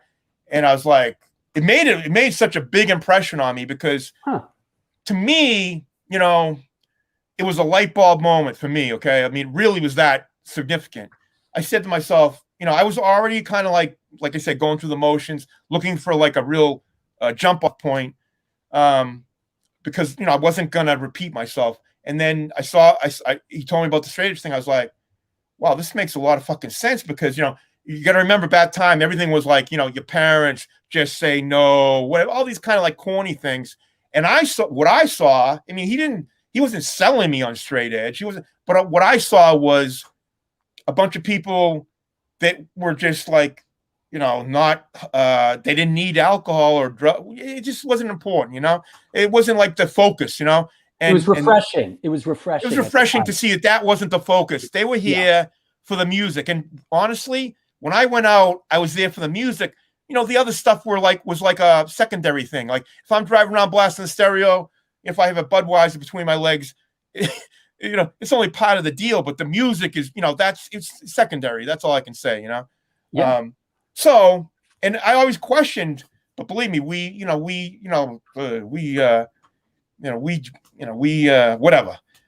So I questioned my motives for being involved, for drinking really and stuff, because I just, to be honest, it doesn't make even back then, it didn't make a lot of sense. I was getting in a lot of trouble, and,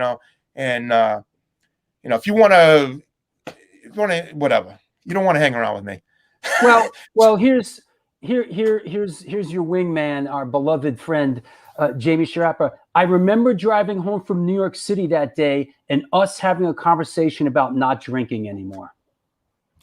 Yeah, now I don't even remember that conversation, but I'm glad you remember. That's why doing this show is great, because I've got so many of my memories back now from other people. Well, honestly, I'm glad he says it. Kind of shows me that I guess I wasn't afraid to talk about it. But I know this is what I believe. Other people in the car could give a whole different story, which I'm not going to dispute if they do. Mm-hmm. I believe that I really didn't talk about straight edge that much to my band. Okay.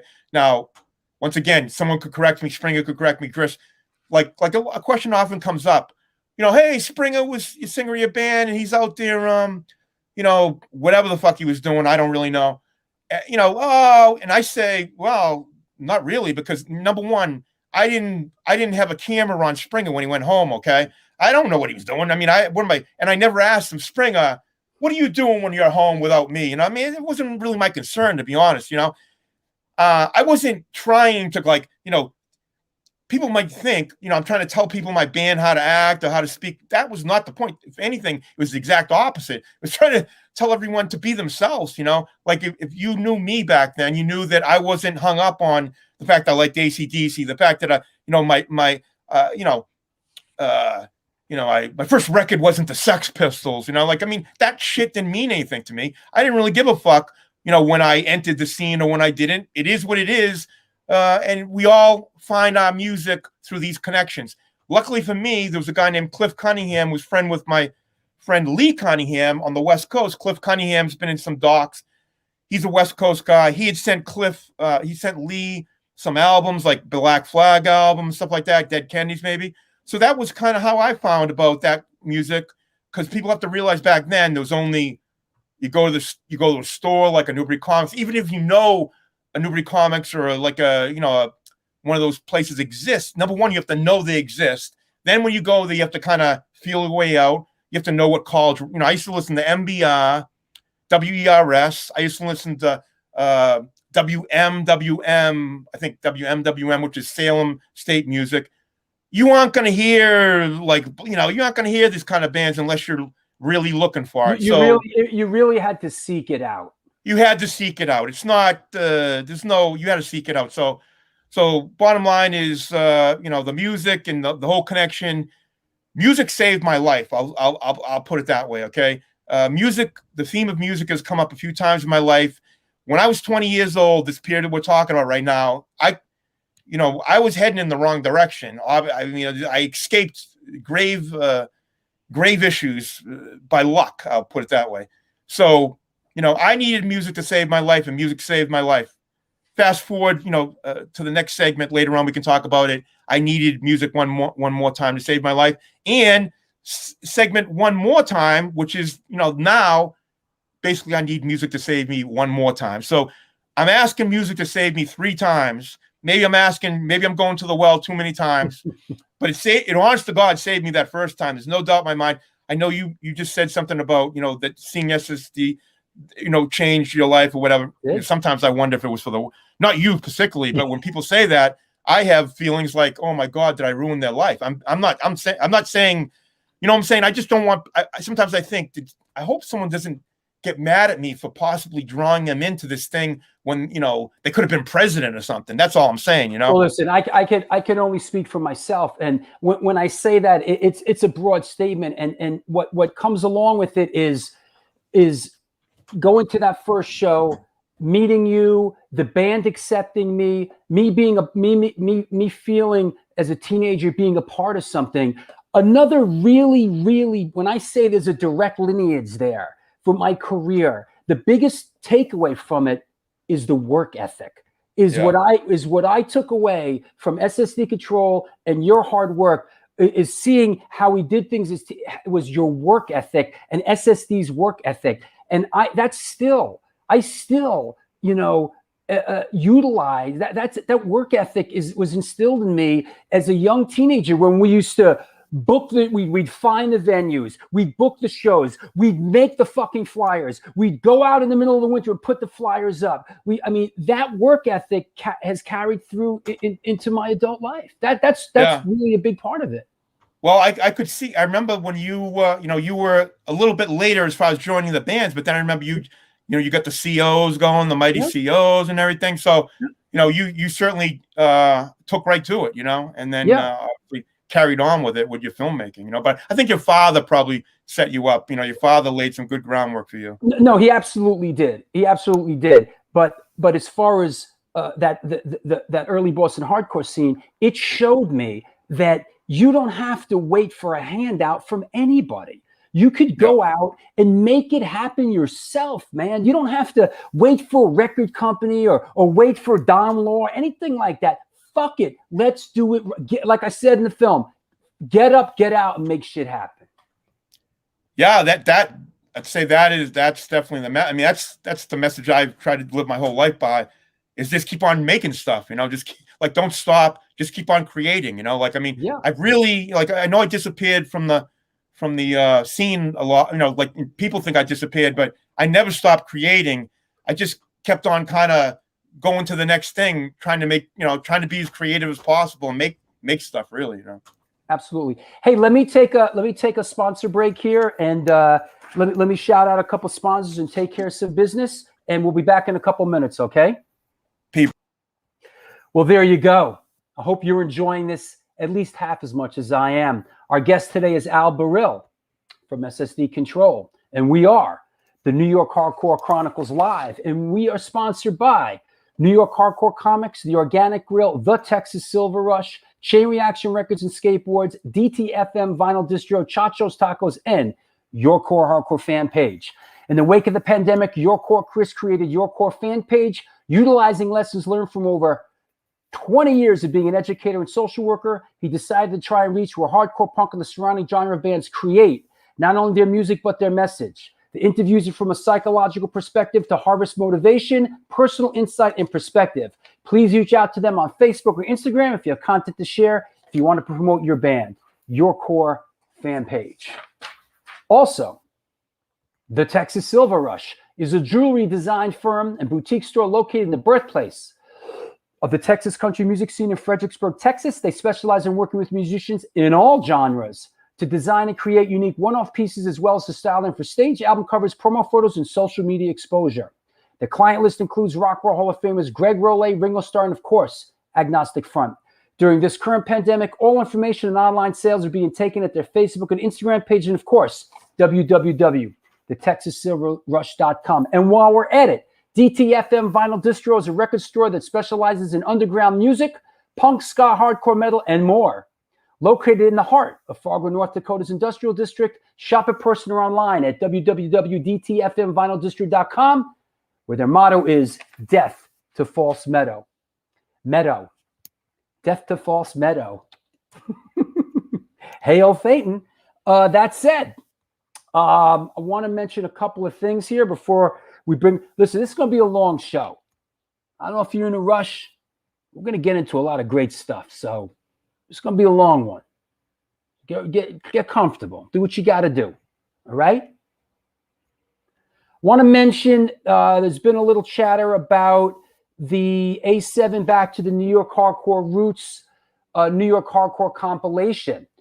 We talked about the link being up around now. There's been a little log jam at the printer, at the pressing plant. So the pre-order link is not up yet, but it's getting close. So everybody hang in there. This is a big deal for a lot of us. 17-band compilation, 24-page zine booklet, cover design artwork, cover artwork by Stephen Huey, Fly-Right Tattoo, package design by Jonathan Buskey at Buskey Design. What can I say? It's jammed up in Czechoslovakia at the pressing plant. We should have more information this week coming up. It's coming. As you can see, that is the cool red splatter vinyl. There's a marble version going to Generation Records and a gold version going to Cortex. So that's the A7 comp route. Everybody hang in there. The link is going to be going up.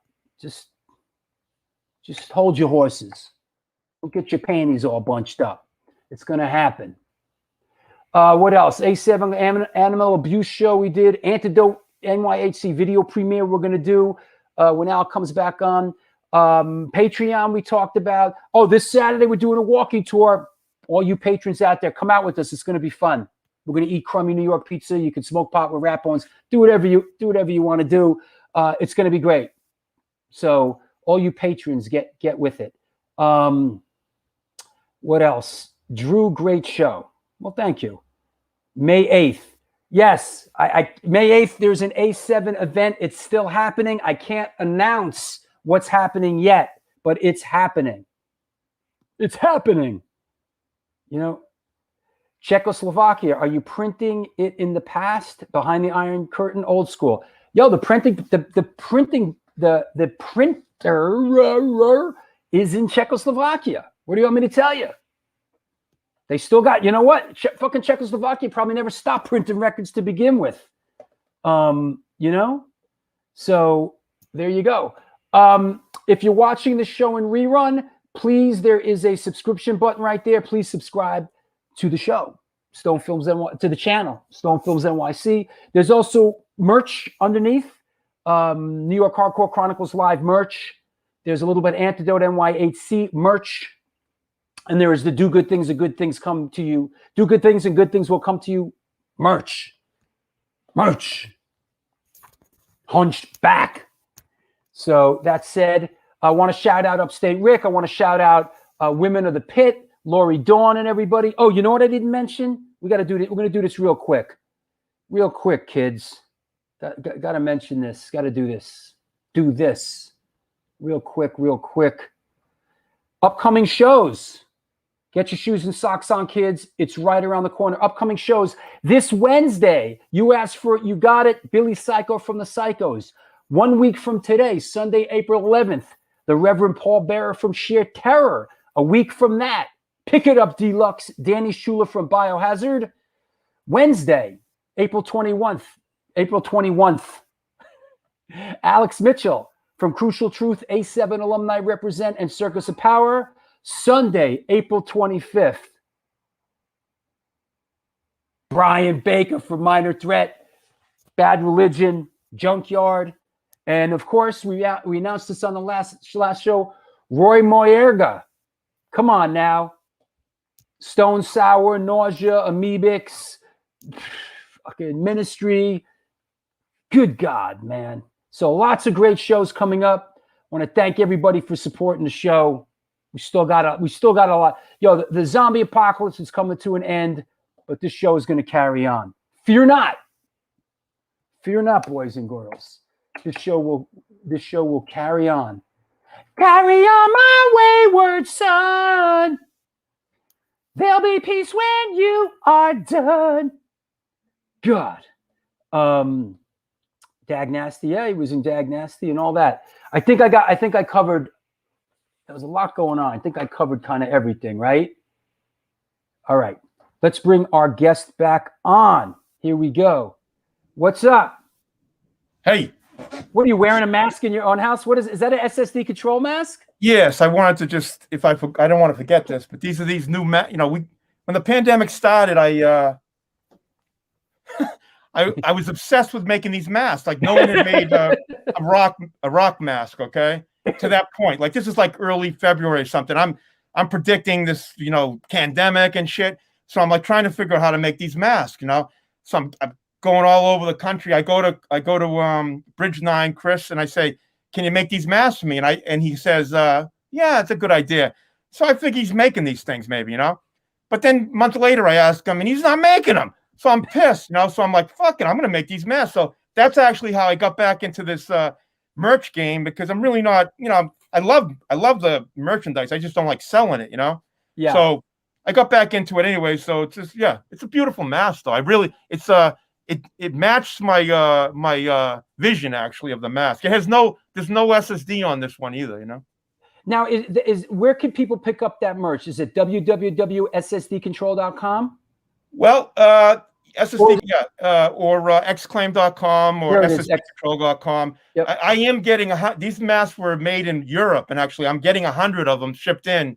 So these will be available in the next couple of weeks on our website. And the original SSD mask, which there's like maybe 4 or 5 different versions, they're still available in Belgium at Big F7 Big Cartel. And they can find that link on my website too. So there's more masks that are available in Belgium, but typically, the shipping is pretty long. So we're trying to sort it out. Where is this which stuff is this? That's actually Bridge 9. Bridge 9 stuff. Yeah. Right. So actually around 2012, I entered an agreement with Chris on Bridge 9 to start making reintroduce the merch around 2012. They would talk about maybe re-releasing the record at that point. And instead of doing the record, I decided to do some merch. So that's kind of that's how that worked out. Yeah, I saw that. You sent me a couple of cool things. Let's see, where do we go from here? Hey, let's do this. This photo here is hanging. Let me get rid of the banners. This photo here is really the center place in our beloved A7, and this is SSD Control playing A7, and we can recognize a bunch of our people in the crowd there. Jimmy G is tearing it up there, and Katie the cleaning lady, and Dr. No. But I remember, man, you guys coming down and playing A7, and that just being unbelievable. And any memories of those trips to the A7? Well, I remember A7 was very small. I remember playing there, and but I mean, the intimacy was pretty cool. It was pretty. I enjoyed it. I mean, it's funny. Many years later, when I remember that plaque. You must have made that plaque. I've been involved in that, and that whole thing. It just, in many ways, like when it's the fact that it's still there is kind of amazing. It kind of, in a way, has inspired me. This whole 2024 thing we'll talk about later, but in a way, it has kind of inspired me. The fact that that club is still around and in your circle, Yeah, it's incredible, and it's enjoyed a bit of a revival, and a lot of young kids coming to the shows, and we're doing this compilation, and we call it the Magic Room because you walk in there and you can still feel the energy. It's incredible. Well, you could say it's like a birthplace in many ways, Absolutely. right? I mean, Absolutely. Right. I mean, there was no New York hardcore. There was like a punk scene in New York, but I can't say there was New York hardcore before the A7, right? Yeah, absolutely. I mean, it's definitely a special place, Another thing I want to talk about, just who owned it back then? Well, back in 81, 82? Yeah, I just wonder how the ownership thing. How did it even open back then? This guy Dave had it. This black guy Dave, and sort of ran it. It was a total illegal after hours venue. It was always illegal. Always illegal, man. Okay. And they paid off. They had the local precinct paid off. They didn't open till after midnight, if you remember.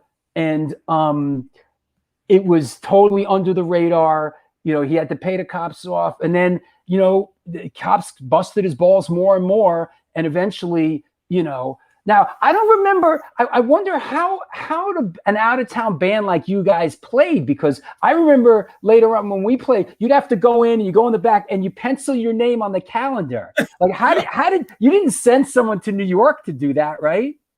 There's someone in New York that probably knows this answer right now. I want to say maybe like maybe a Jack Rabbit or something. Oh yeah, that makes sense. Somehow someone pushed us in that direction, But that makes total sense. Was he he was in Heart Attack, I think, right? Someone think? No, Jack was in Even Worse. Even Worse, okay. Now Jesse Mallon, who's involved with the building now, was in Heart Attack. Okay. And the reason that we're still connected to the place is because of Jesse and his hardcore roots. He's really our patron. Did we play with Heart Attack? I remember that name. I remember the single too, Heart Attack single. Yeah, I don't remember you guys playing with them, but were they playing A7 back then at the time? Oh yeah. Oh yeah. Okay. Yeah. This is a crazy one here.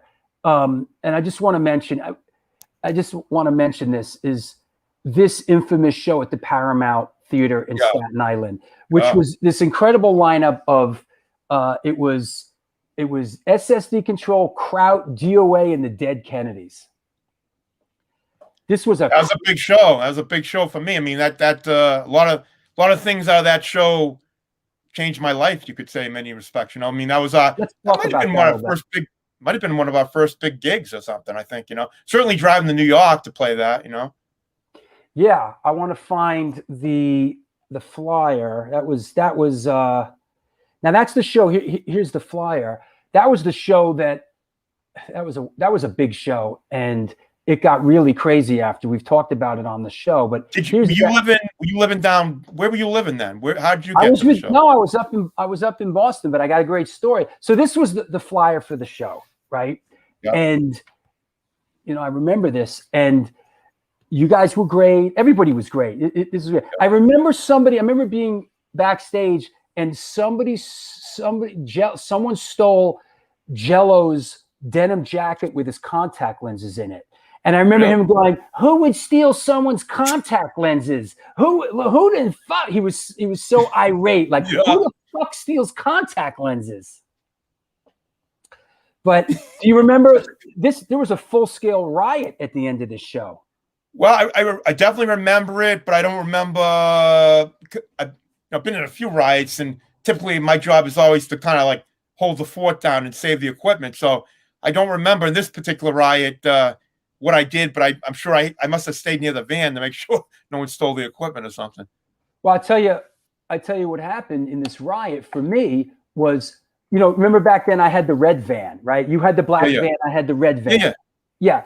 And somehow during the middle of this melee, I lost my keys. No.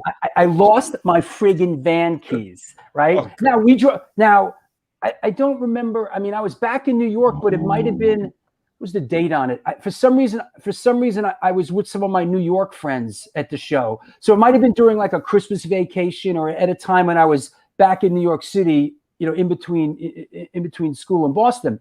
So I talked to you, and what I did was I got in the van with you. Yeah. Like after, and there was a fucking riot. There was a riot going on, and I got in the van with you. It was like a military operation. There was bottles flying, and it was crazy. And this I remember. This is a funny thing I remember. Is everybody was in the van, and Springer was the last one in the van, and he jumps in through the door into everybody and just starts thrashing about, right? Thrashing about, and basically there was no room for him. So he just jumped in and started thrashing about, and he took a little bit of a beating, but in doing that, he secured a spot for himself in the van. And I always admired that technique, you know? Yeah. But you gave me a ride. We left Staten Island. We went over the Verrazano. We went down the BQE through the tunnel and up the FDR Drive. And you let me out on the FDR Drive. And I went to my dad's in Yorkville, and I got my extra set of keys. And then I took a cab back from Manhattan out to Staten Island and I got there as the sun was coming up, and it looked like there was broken bottles everywhere. And my guys were still waiting for me. And my van was the only vehicle in the lot. Did you ever find the original keys? No. No. Hey, you know, Jamie said, oh, wait, Jamie says, I remember we couldn't leave because we had to wait for Drew for some reason. Yo, Jamie has some memory, man. Yeah. I don't remember. Like you just said, we're all in the van. I have no recollection of that. Oh, I have the Springer thing burned in my head because it was actually rather impressive how his technique, because of course he was always the last one in the van. Yeah. So he would jump in and just thrash about and, you know, fist and catch a little bit of a beating. But he, Tommy Rat says Staten Islanders did not like us in '82. Well, there's probably many times. I mean, I'm not speaking this memory, but there's probably many times that I wanted to leave, but I couldn't, you know, like something deep inside me just could not leave him on the scene, you know? Of course not. But I felt it. I felt I should leave. Jamie says, Bad Brains took us over to A7 and got us the gig. I think it was Dr. No. So that makes sense. Bad Brains probably, that's, you have to have, what do you call that? I forgot. Dr. No signed up the sheet for us. Yeah. Springer was the wild card.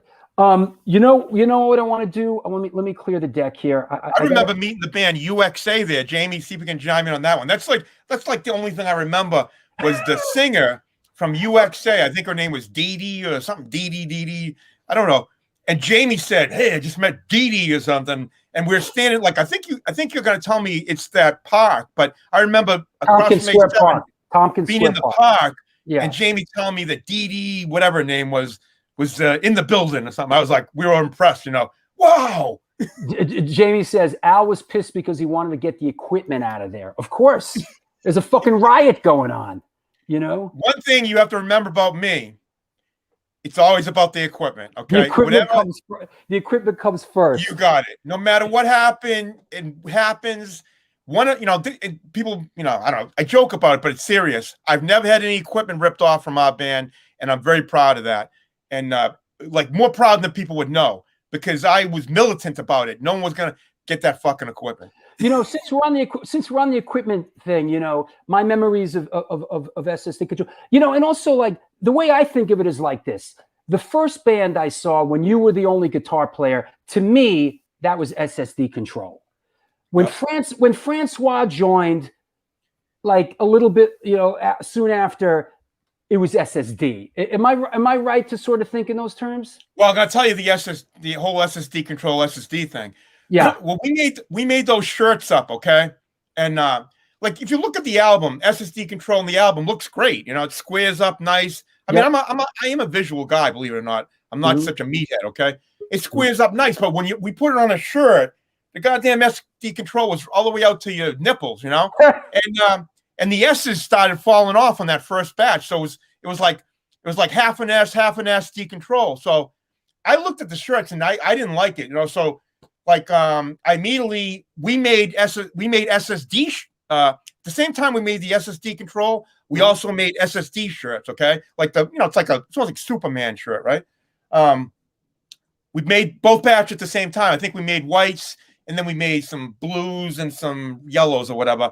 But so honestly, it was about the T-shirt. The T-shirt is really what drove, and it wasn't like a name change. It was like it's a better looking. It's a better looking. Come on, you got to admit those 3 letters are much better. It's just that it just doesn't look good, you know. Yeah, it makes that. I mean, it squares up on the album perfectly. Don't get me wrong. SSD control.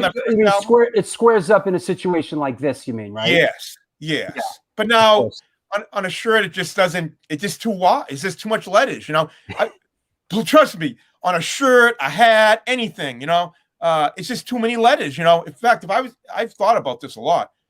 You know, when I formed my next band, it was 4 letters. I mean, 3 is preferred. 4 would be about the max for me. You know. So. You know what I need to ask you, where did the name SSD control come from? Well, I remember we sitting on my steps in my mother's house. I believe this is what I remember. So these are the kind of stupid things I remember. Then Jamie probably say it wasn't on my steps, but I remember. I was only in 2 bands. Maybe it was the second band, but I think it was this one. Maybe both bands were on the steps, you know, which could be the case. But anyways, I just remember we wanted, decontrol.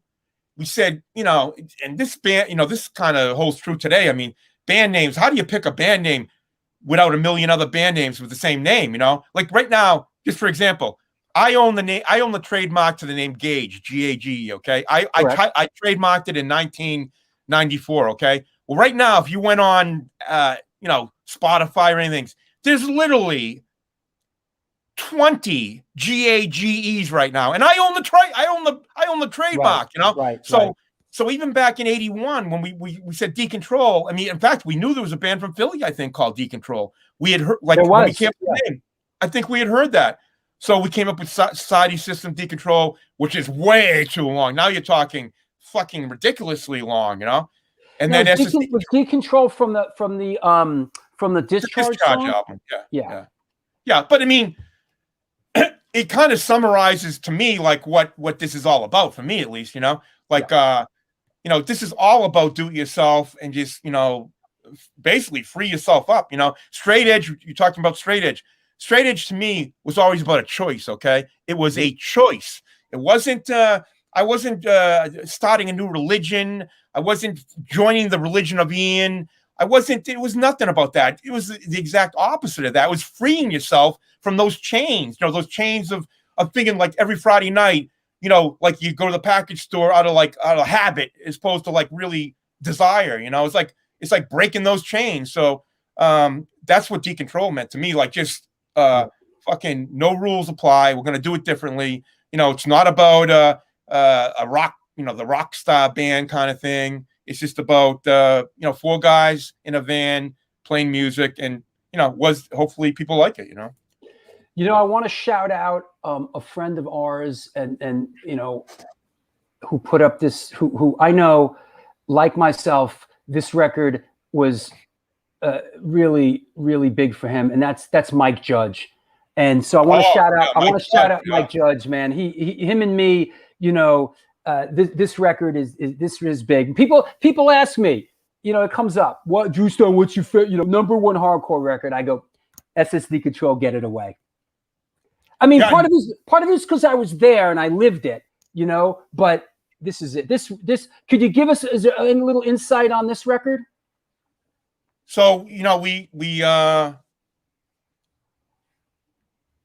recorded Kids All to Say. It took us maybe like 4 recording sessions to make that record. And you got to understand, SSD Control was always about, it was a recording band, I mean, when we started that band, it was to put records out. Wasn't like, we didn't start the band to play in bars, to play, it wasn't a live band. It was a recording artist to put music out. So that's really our main focus, was writing songs and recording. Now, we were really bad at the beginning on the first record, didn't know what we were doing. And maybe even some of the people around us, we all didn't probably know what we were doing. And I take the responsibility in large part for not knowing what we're doing. It's my, if anything that was screwed up on the first record, it's my fault. Oh, come on. But no, warts and all, warts. Yeah, I know what you're saying. Go ahead. I wasn't prepared for certain things. Yeah. Maybe I didn't understand the recording process. Yeah. I think, I told you originally when we went into that record, we were trying to be that live. We're going to record live. Everyone says that live. God. Oh, we've got to play live all in the same room. No, fuck the headphones. We can't play with headphones. We need to play live, just like we're in our in our practice space. Well, it doesn't work that way. Yeah. And so my misgivings, my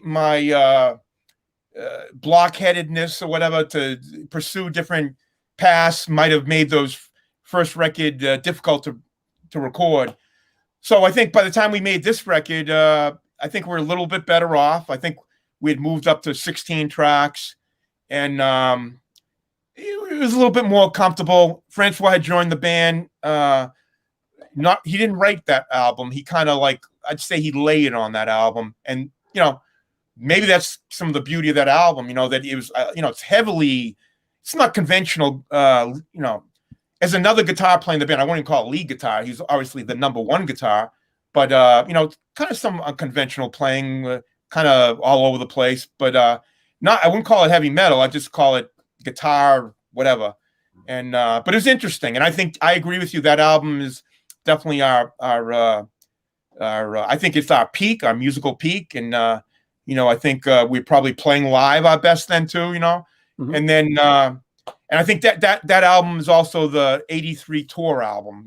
We toured 83, went to West Coast on that album. Yeah. And I think we played some good shows on the West Coast. So it kind of all makes sense to me that was definitely our musical peak, I think, back then, You brought up something interesting. I never thought of SSD as a metal, as like a metal band. Yep. I mean, does that make sense? Well, it makes a lot of sense because we weren't a metal band, but you got to remember back then, you got to remember clear separation between punk or hardcore and metal. No crossovers. The first crossover of any type, I think, was when the band from New York, what's the name of the band? The Chromax? No, the crossover band was that metal band, the guy Scott Ian's band, I think, right? Really, Anthrax. Yeah, they kind of started to kind of at least admit that they were listening to this stuff, I think, I believe, Sure. So that's what I call before then. I mean, you couldn't, I don't think the guys I could be wrong. See, now they probably would admit to it, but back then I bet Motley Crue would never admit they were listening to hardcore, if they even did. But yet, so those were the clear definitions. I think the West Coast people probably say they probably even fought with those. They probably fought with the metal scene out there in the West Coast, clear distinctions, no crossover. So, we had the second guitar player because, there's many reasons, but one of the biggest reasons, I think, I told you about that traveling thing about, I think, Francois had a car. He drove Chris back and forth. He was Chris's best friend. He fit amazingly great in the band when he came down to the cellar. So it was like a no-brainer, that he was going to be in the band. But it was never, and I could see how it could be conceived that way, is that this was a move towards heavy metal. No, it was a move to kind of take some of the pressure off of me, to be honest, from my standpoint. I wanted to be freed up. I don't want to be the only guitar player. I mean, I got to admit, I never was scared going on stage, and probably I should have been scared going on stage. But when I was the only guitar player on there, I wasn't scared and I wasn't nervous, but I should have been, because it's pretty scary when you're the only guitar player and you play like me, like a maniac. You're fucking breaking strings all the time. You're breaking your guitar all the time. And the worst possible thing is dead silence in the room. The song's playing and all of a sudden the guitar goes out. That's like the worst that can happen, So this allowed me, it took some of that pressure off. I don't know how many shows it was, but it couldn't come. In my opinion, it couldn't come soon enough, because there was going to be a day where, something was going to break on my side, and, whatever. I just, even if it never happened, just knowing that he was there made me feel comfortable. It was like my security blanket, in a way. And I understand. Yeah, and another thing that I remember from those days is you guys is the equipment. The fucking equipment would fail you guys. And we used to say decontrol is just it's just too heavy. It's just too much. The equipment just can't handle it. It's just. Yeah, I remember a couple shows that just came to crushing halts because it's a joke, kind of, right? Running joke amongst all the people, like, laughing. And it wasn't like, because I'm a technical guy, I prepared, we had decent equipment. It wasn't like we had bad equipment. I custom built all my own cables and stuff. So it wasn't for lack of preparation. It just was like, it just happened, like nothing, just, whatever. It happened a lot. It happened a lot for a while too. It would be like, here's a shot. Here's a shot, which I think is when you guys opened for the Dead Kennedys at Lansdowne, and you're wearing your that's my local 201 shirt, right? Exactly, and that's me behind you with that teenage bot about to dive into the mix. But this is during Get It Away, and I remember that time you opened for the Dead Kennedys at Lansdowne. What a fucking mess that was! That was crazy. Yeah, but those were definitely those were the best times, Yeah, and Jamie's chiming in. He says 10 minutes between songs. Yeah, and we never really had any. I don't think we ever had any real. I don't know. Maybe Jamie will say we had some discussions about it, but I remember. Obviously the Ramones used to just go one after another. I remember Black Flag could go one after another, and we'd do 10-minute breaks in between songs. And and I know it looked how unprofessional it looked, and I'm a professional. People look at me and probably say, "Yeah, he's a real professional." My job is to put on a professional show. I really take pride in that shit. You don't know how much pride I take in those kind of details about performance, and yet I could not do it. Kept on everything breaking all the time. I know there was a weird run there. I remember, like, it would constantly happen, and we'd be like, "Ah!" And then when everything's broken and no music's coming, everyone's staring at you. So you're fucking thinking more people are staring at you. No, the energy would just come out of the room. It would be like powering down the Death Star, like, ooh. It'd be like the equivalent of our reggae song by like the Bad Brains when they would come on, Yeah, right. Hey, you know what I need to do real quick? I want to play the premiere.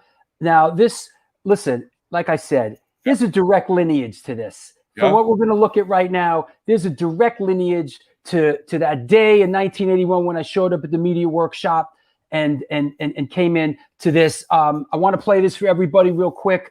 This is the world premiere of the Antidote NYHC, the new video. This is Think for Yourself. Now let me tee this up. Give me a second. Let me find it. The clock is funny, isn't it? The what? It's 5:10. We haven't even got past the second album. Oh yeah. Oops. Oh well.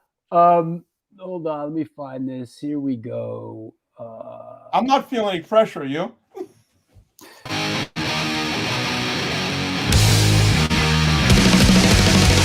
Conditioned by indoctrination, conditioned by society. You're a victim of the digital age, a 21st century casualty. Open your eyes, you're losing control. Open your eyes, put down the phone. Conditioned by misinformation, it's just the media telling us lies. Decipher fiction from the truth, society's slow and tragic demise. Open your eyes, you're losing control. Open your eyes, put down the phone. Everyone's got their fucking opinion. Can't believe everything they say.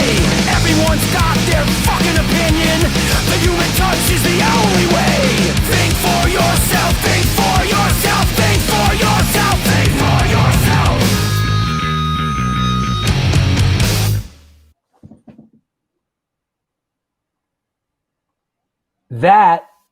That is one of your children right there, man.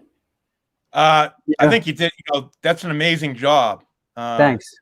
I want to say, I just want to jump in quickly. I think when I saw that video you played for me like yesterday or the day before, whatever, is that I think you were on to exactly what I think. If I was in a band today, whether it be a new band or a legacy band, this is what I would be doing. I would be, I mean, I'm not saying you're doing this, but indirectly you're doing this, but I would be recording singles, okay? Yeah. And releasing videos for every song like you did. Yeah. That kind of expense, you know, spent on the video. That's to me going forward. I wouldn't be making albums anymore. I wouldn't even be, we could go on this subject too, but I wouldn't even be making physical vinyl right now. I don't think it really serves a purpose for a new band. This is my opinion. No, this is a valid take on things, man. It's a new world. Oh, I think it's a valid. That's why I'm mentioning. I'm not saying it's just I think I know. I'm just saying you just did what I think bands should be doing, making singles and then releasing a video like that. It's a perfect video for that song, you know. Thank you. I appreciate it. Hey, Nancy, are you watching the show? Are you out there? Will you come on and say hi a second, Nancy, so we could talk about your book for a quick second? Are you out? Paging Nancy Barill. Paging Nancy Barill. If you're out there. Yes, Tom Capone. Yes, Tom Capone is playing guitar in Antidote NYHC.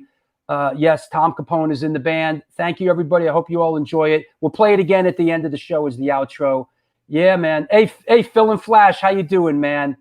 You know, hope you're well, Phil. Yes, Tristan DeGrave, Joe Stoker. Absolutely.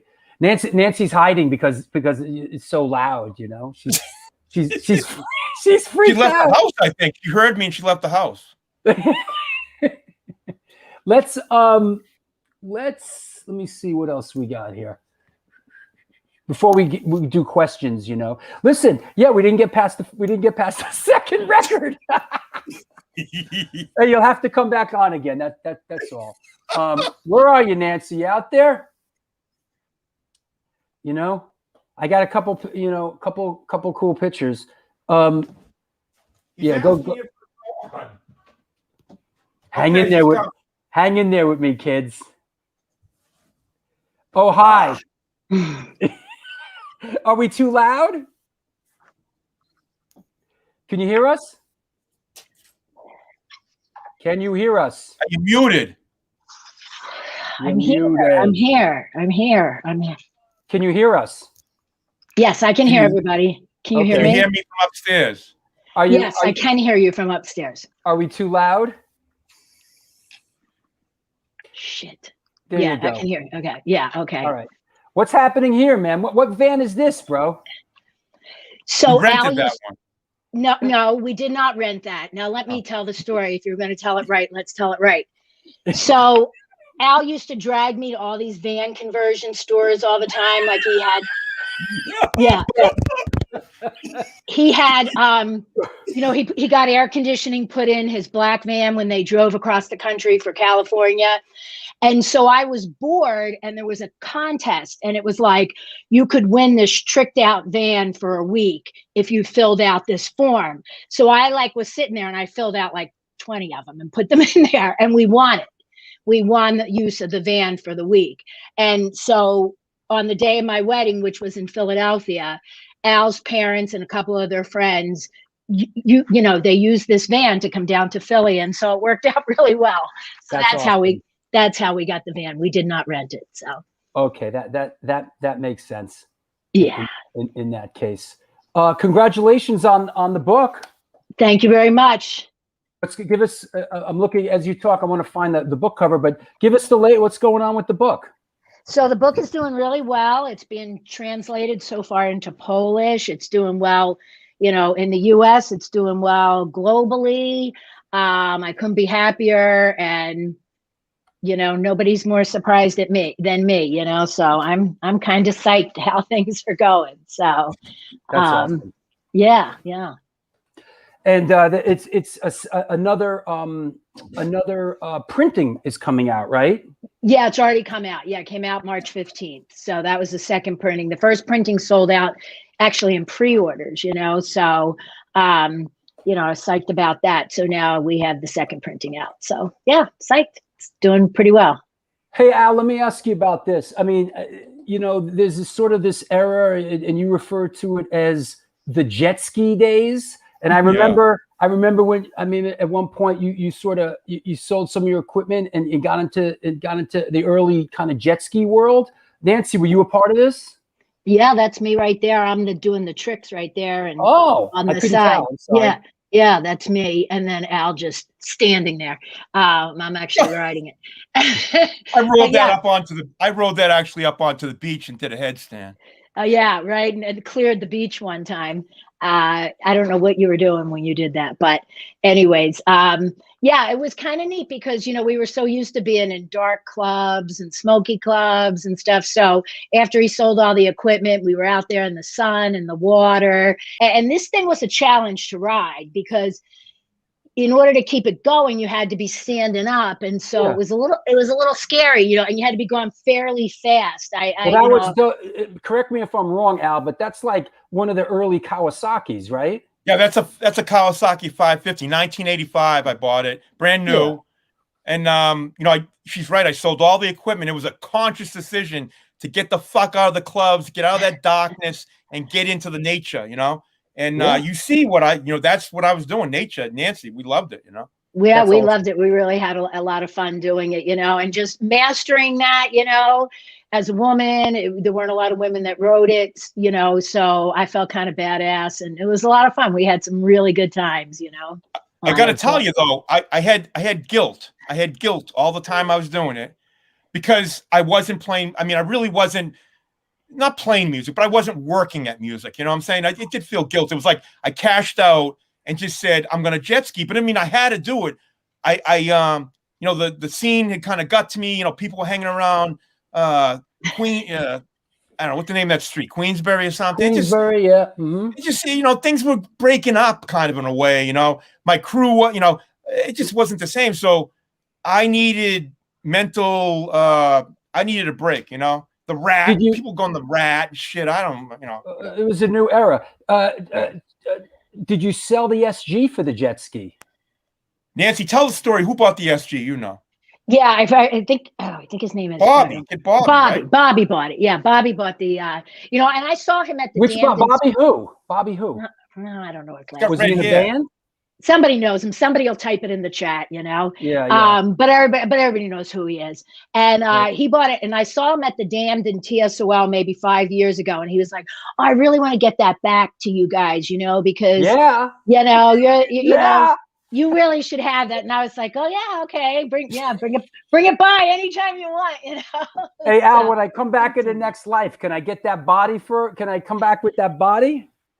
That's au naturel, that body. Come on, bro. That's like that Superman Reeves guy, with that body. Reeves. No, yeah, George Reeves, right? Yeah, it looks like Reeves. I got that natural V taper. Yeah. That was in California. That was in Santa Monica. We used to go boogie boarding and stuff. Every year we take a trip out there. That was also really fun. And yeah, and that was, Al introduced me to going to the gym and lifting weights, and we used to work out together, which nobody was doing back then. Yeah, it was nobody worked out like with no girls back then, right? Remember that? No girls. Yeah, no girls working out in the gym. Did you go to Gold's out there when you were out? We did. We did. Yeah, I used to live in that neighborhood. Yeah.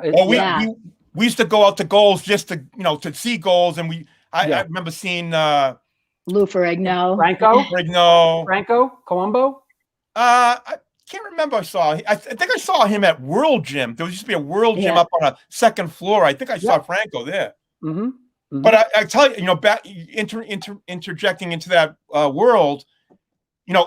Book came out, Education of Bodybuilder by Arnold around 76, I believe. It's probably the only book I ever read to this day, but it was a big book in my life. Okay. I broke down his book. I mean, to the point where I followed I typically would read instructions to anything and just do my own thing. I'm not a kind of guy who follows anything. Okay. I basically get the data and then I kind of do my own thing. But that Arnold Schwarzenegger book, man, I remember using a broomstick. If he told me to use a broomstick, I was using a broomstick. I was really adamant about the Arnold plan. Yeah. So we were religious. We were 7 days a week at the gym and, doing that. I remember a couple years ago, I had a parent come in for a parent conference, and the guy walked in. He looked he was a real big guy. He was you're that woman from the gym. You used to work out with your boyfriend. And, you know, he's like, I used to be jealous of that you guys worked out together. So it was, and I remembered him right away. You know, he was definitely one of the characters at the gym. This is another, I got to interrupt you because you probably could tell it, but Drew, I used to wear a flannel shirt at the gym, okay? Pre-grunge, I think. I used to wear a flannel shirt. And the guy at the fucking front desk one time came up to me in the gym, and he tried to throw me out of the fucking gym for wearing a flannel shirt. Well, he fucking was the wrong guy. We went upstairs, and we argued it out. You know, I love to play, like, you know, I can flip it on him. He's telling me I can't wear a fucking flannel shirt. I go, who the fuck made you the fucking gym guy or something, Nancy? You remember the story? Oh yeah, I remember. Oh, how could I forget? You know? My uncle, who's a film editor, he worked on the film Pumping Iron. He was part of my uncle Richie. And Steen, our good friend in Denmark, says Gold opened World Gym after selling golds. Apparently, that makes sense. Yeah. So, all right, Nance. Well, just wanted to say hi and just congratulate you on the success, and congratulate you on the success of the book. We love you. I want to say something too on here. Please. I want to say that Nancy deserves all the credit in the world, because I in the background here watched her toil over this book. You know, I don't know how long it was. It seemed like forever. She went through many iterations, and she's a very good writer, but she stuck with it. She could have gave up. You know, this isn't the first book that she tried to write either. She stuck with it, and that's what impressed me the most. I mean, I was in the background, not giving her a lot of words of encouragement, because we have a sort of competition in a way. There's no competition from my end. She seems to be competitively great. But I'm not going to compete with you. But anyways, she did an unbelievable job sticking with it. She never quit when there's people that kind of gave her some hard times, okay? She stuck with it, and she never gave up, and that's the story of this book, okay? Because to me, it's a book about determination, inspiration, and dedication. She got it done, you know? And I told, when she got those books in the mail, you know what I said to her? I said, I hope you feel what I felt when I put those records out, okay? Because when you do it yourself, there's an unbelievable feeling you get, as opposed to when you let Tang do it or something, you know? Yeah. You get no feeling. And it's an important thing, because those labels that might be listening out there, I think as artists, we all want that feeling of when we put something out on your label, we want to feel like we were part of it. And we don't want to just be dismissed like, oh, you got it now, it's in your hands. No, it's still part of our thing. So labels, you know, need to understand that we're not looking to just let you do whatever the fuck you want with it. We're looking for a partnership.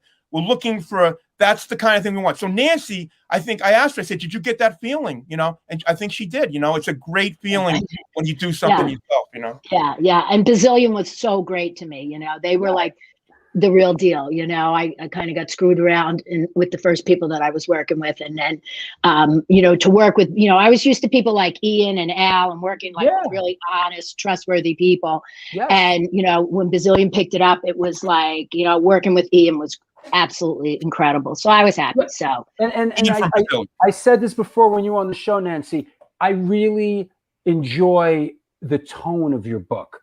You know, it's like I've read a lot of these books. A lot of them get sent to me. You know, there's a lot of them, but the tone of your book was really palatable. It was really enjoyable. Like, you know, it wasn't self-indulgent or malicious. You weren't gunning for anybody. It was like I really enjoyed the tone of it. So I commend you on that. Thank you.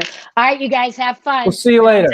I got to take the dog out. All right. Where were we? We're almost there. We're bringing it home. Yeah. Hey, let's do this. You know, listen, we there's a lot we didn't get into. There's a million things we didn't get into.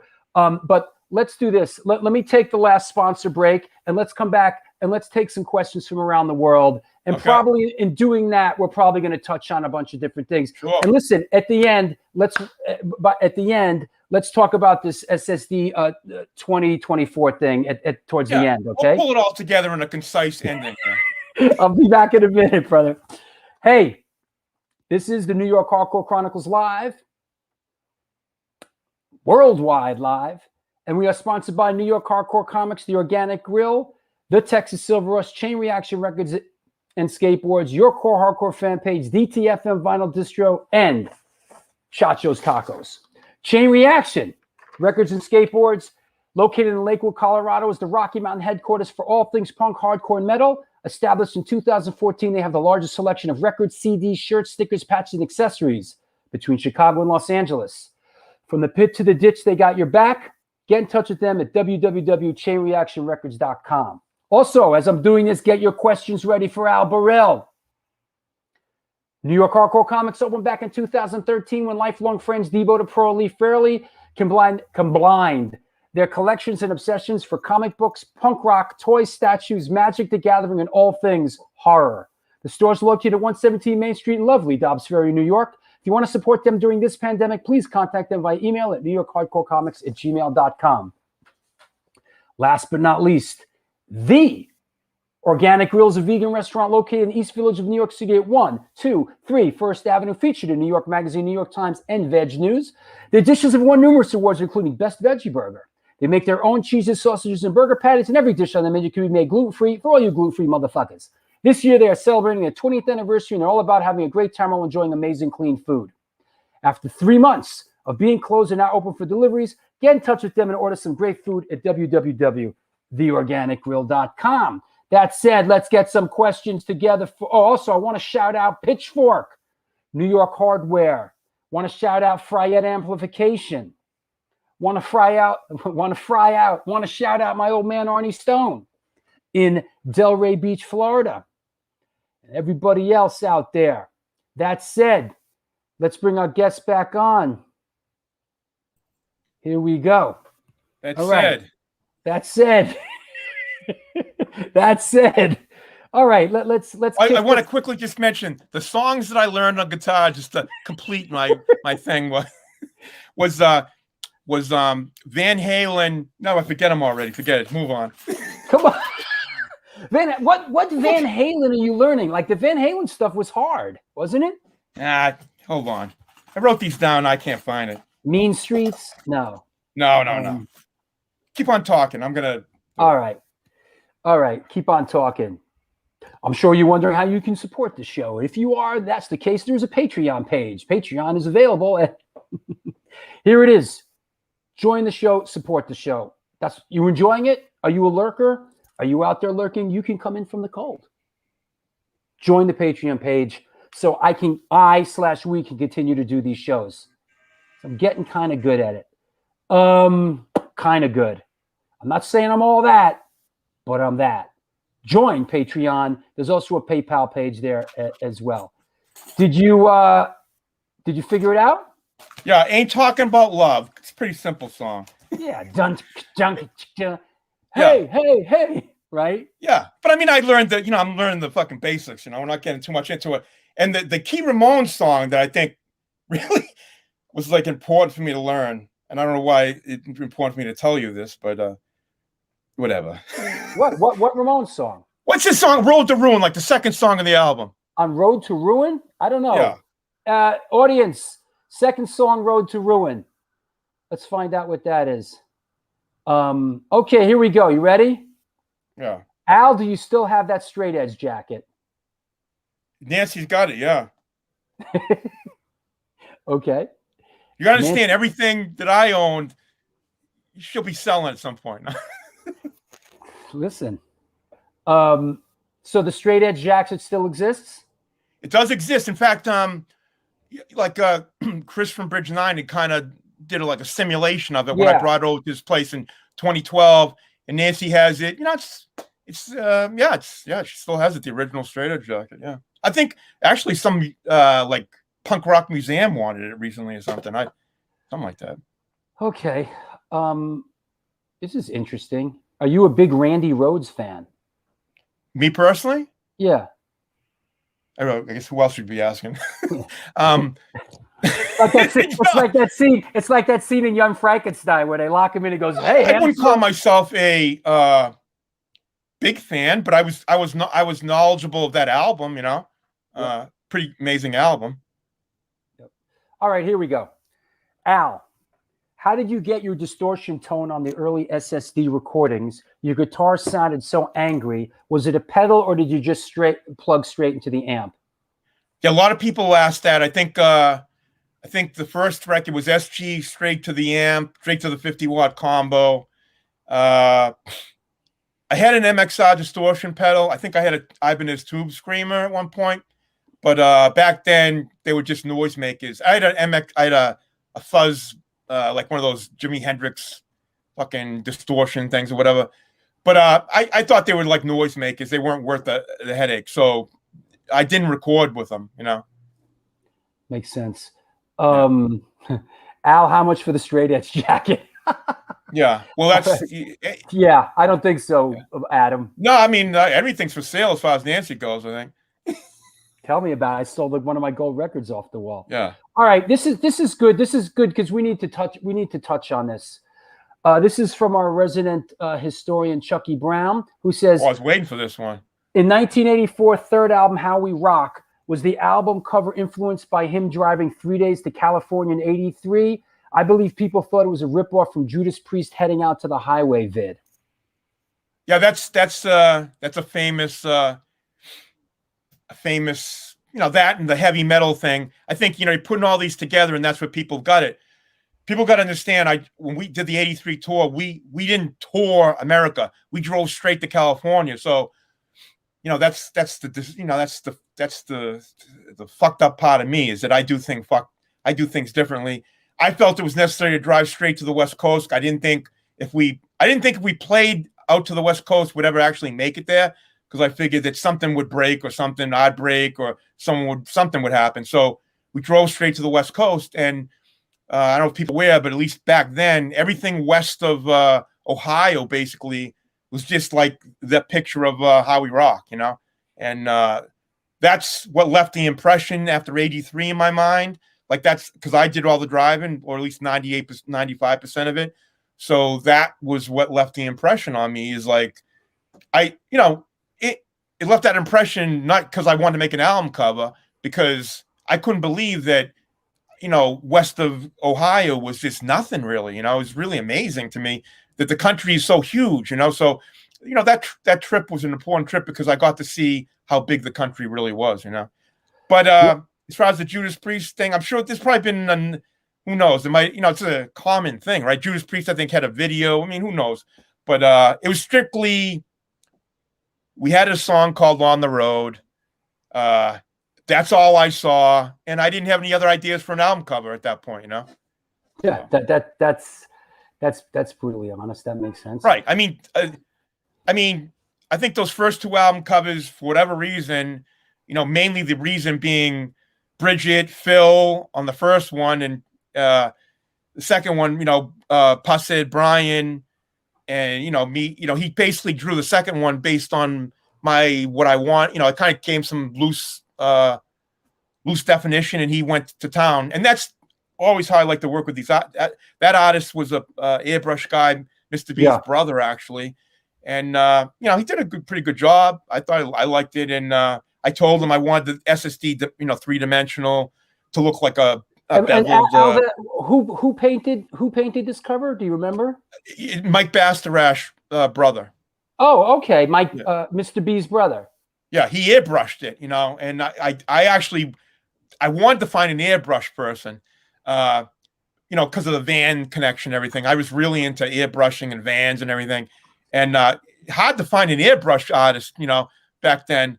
So I asked around, and Mr. B said, my brother can airbrush. I'm like, oh, I'd like to keep it in the family then. I just recently listened to all 4 records back to back, and it was incredible for me personally. Having the first 2 records had such an effect on me, and it's interesting how years later, in retrospect, like I rather enjoyed listening to this record. At first I couldn't really wrap my head around it.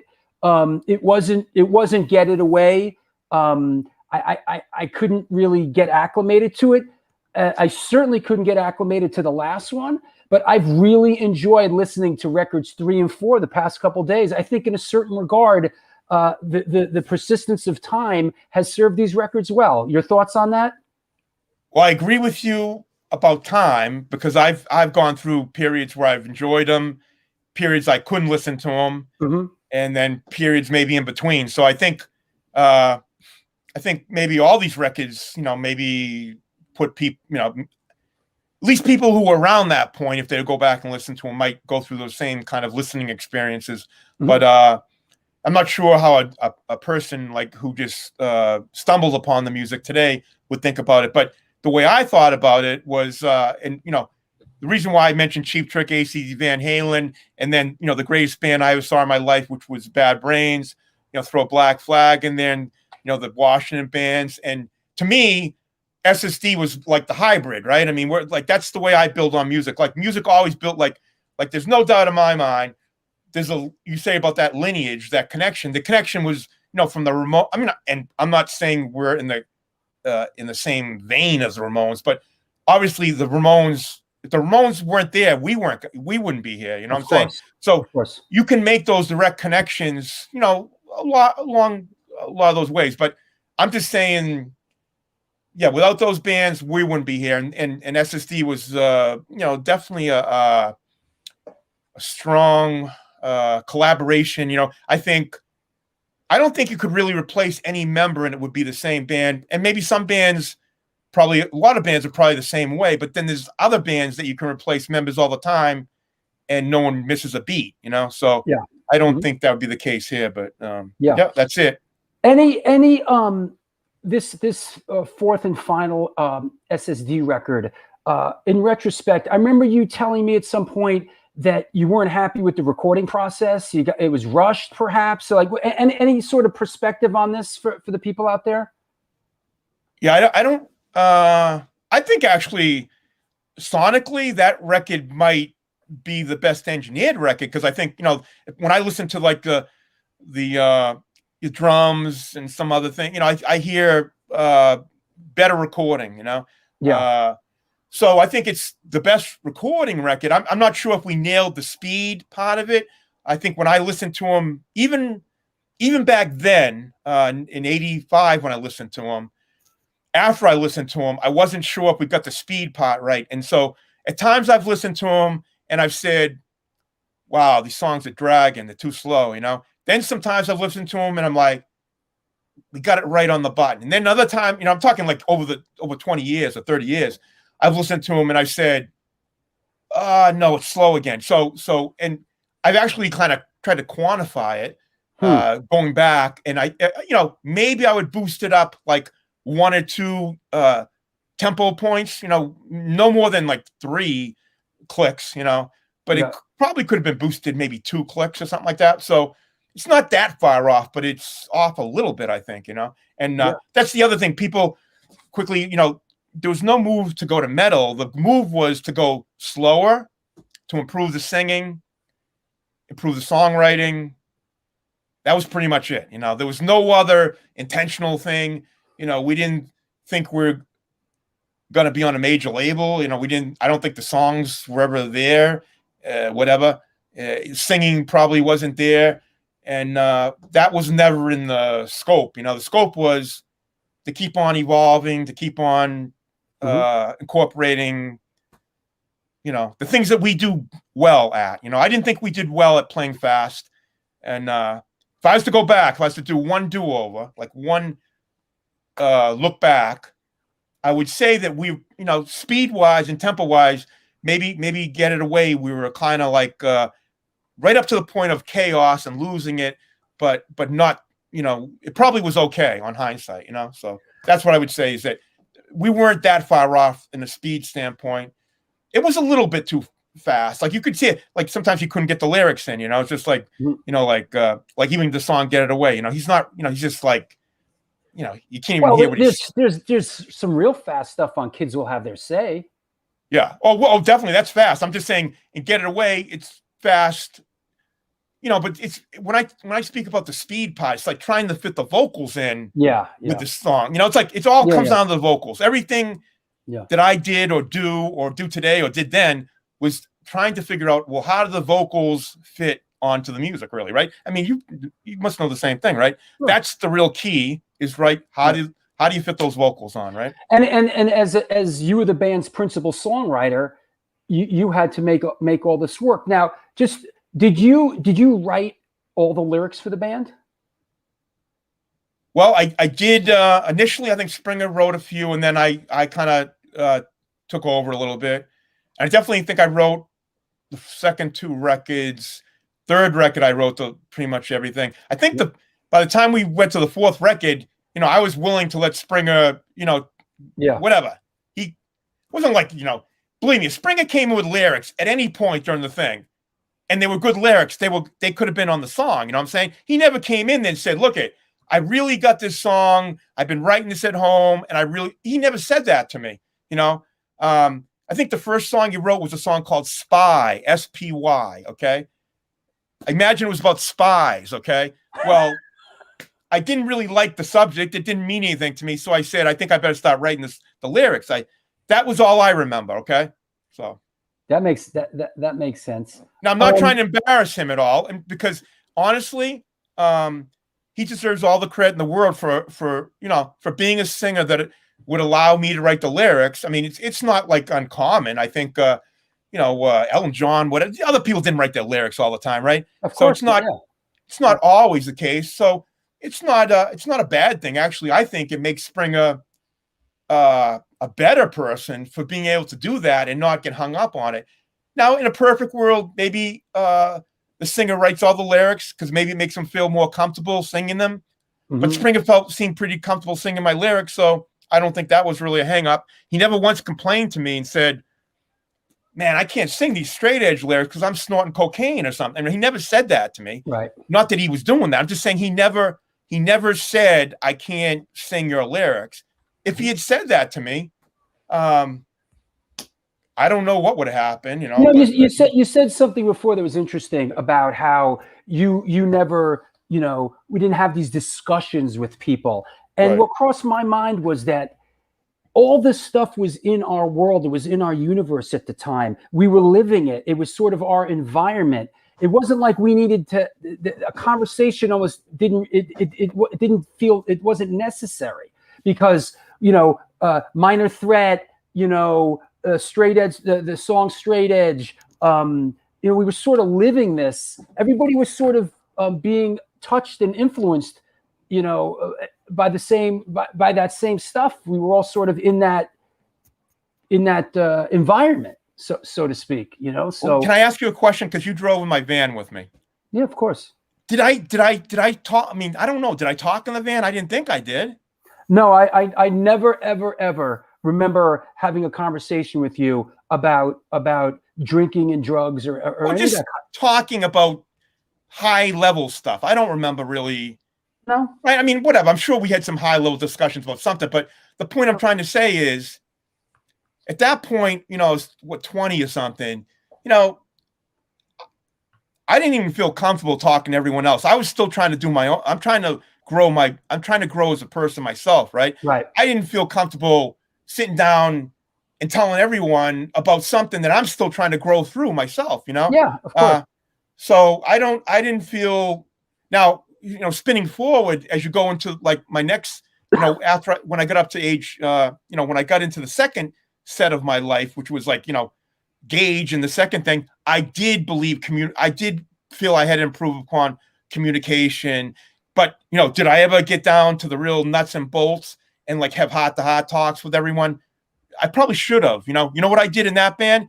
I put fucking signs in the wall, like that's like maybe a coward would do or something. Like I used to put signs on the wall. There's no I in team, okay?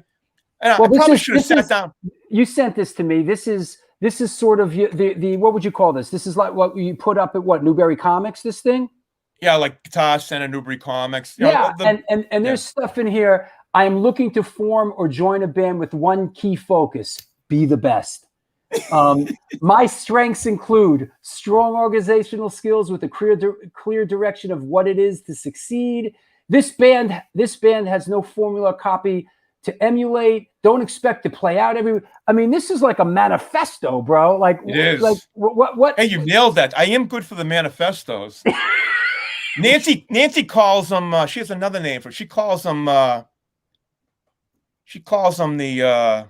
I don't know. There's a name for them, but Yeah. I write these long-winded things here. You know. Now we're not going to go deep. We're not going to get into Yeah. history of Gage, but Right, I think right. this is important to put up. Going into the next band after that, just quickly give us sort of like what the mindset was. Well, the mindset was, you know, like I said, everything's a building block, you know. So when we broke up in '85, we were all sitting around the room. I felt it palatable in the room that everyone needed a break. Okay.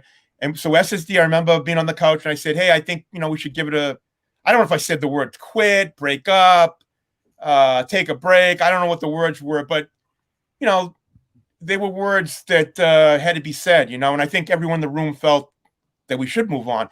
But going into this band, you know, I look back on those days and I wish it wasn't so like, you know, I wish it wasn't so hard edge, like, okay, we're breaking up. I'll never see you guys again the rest of my life.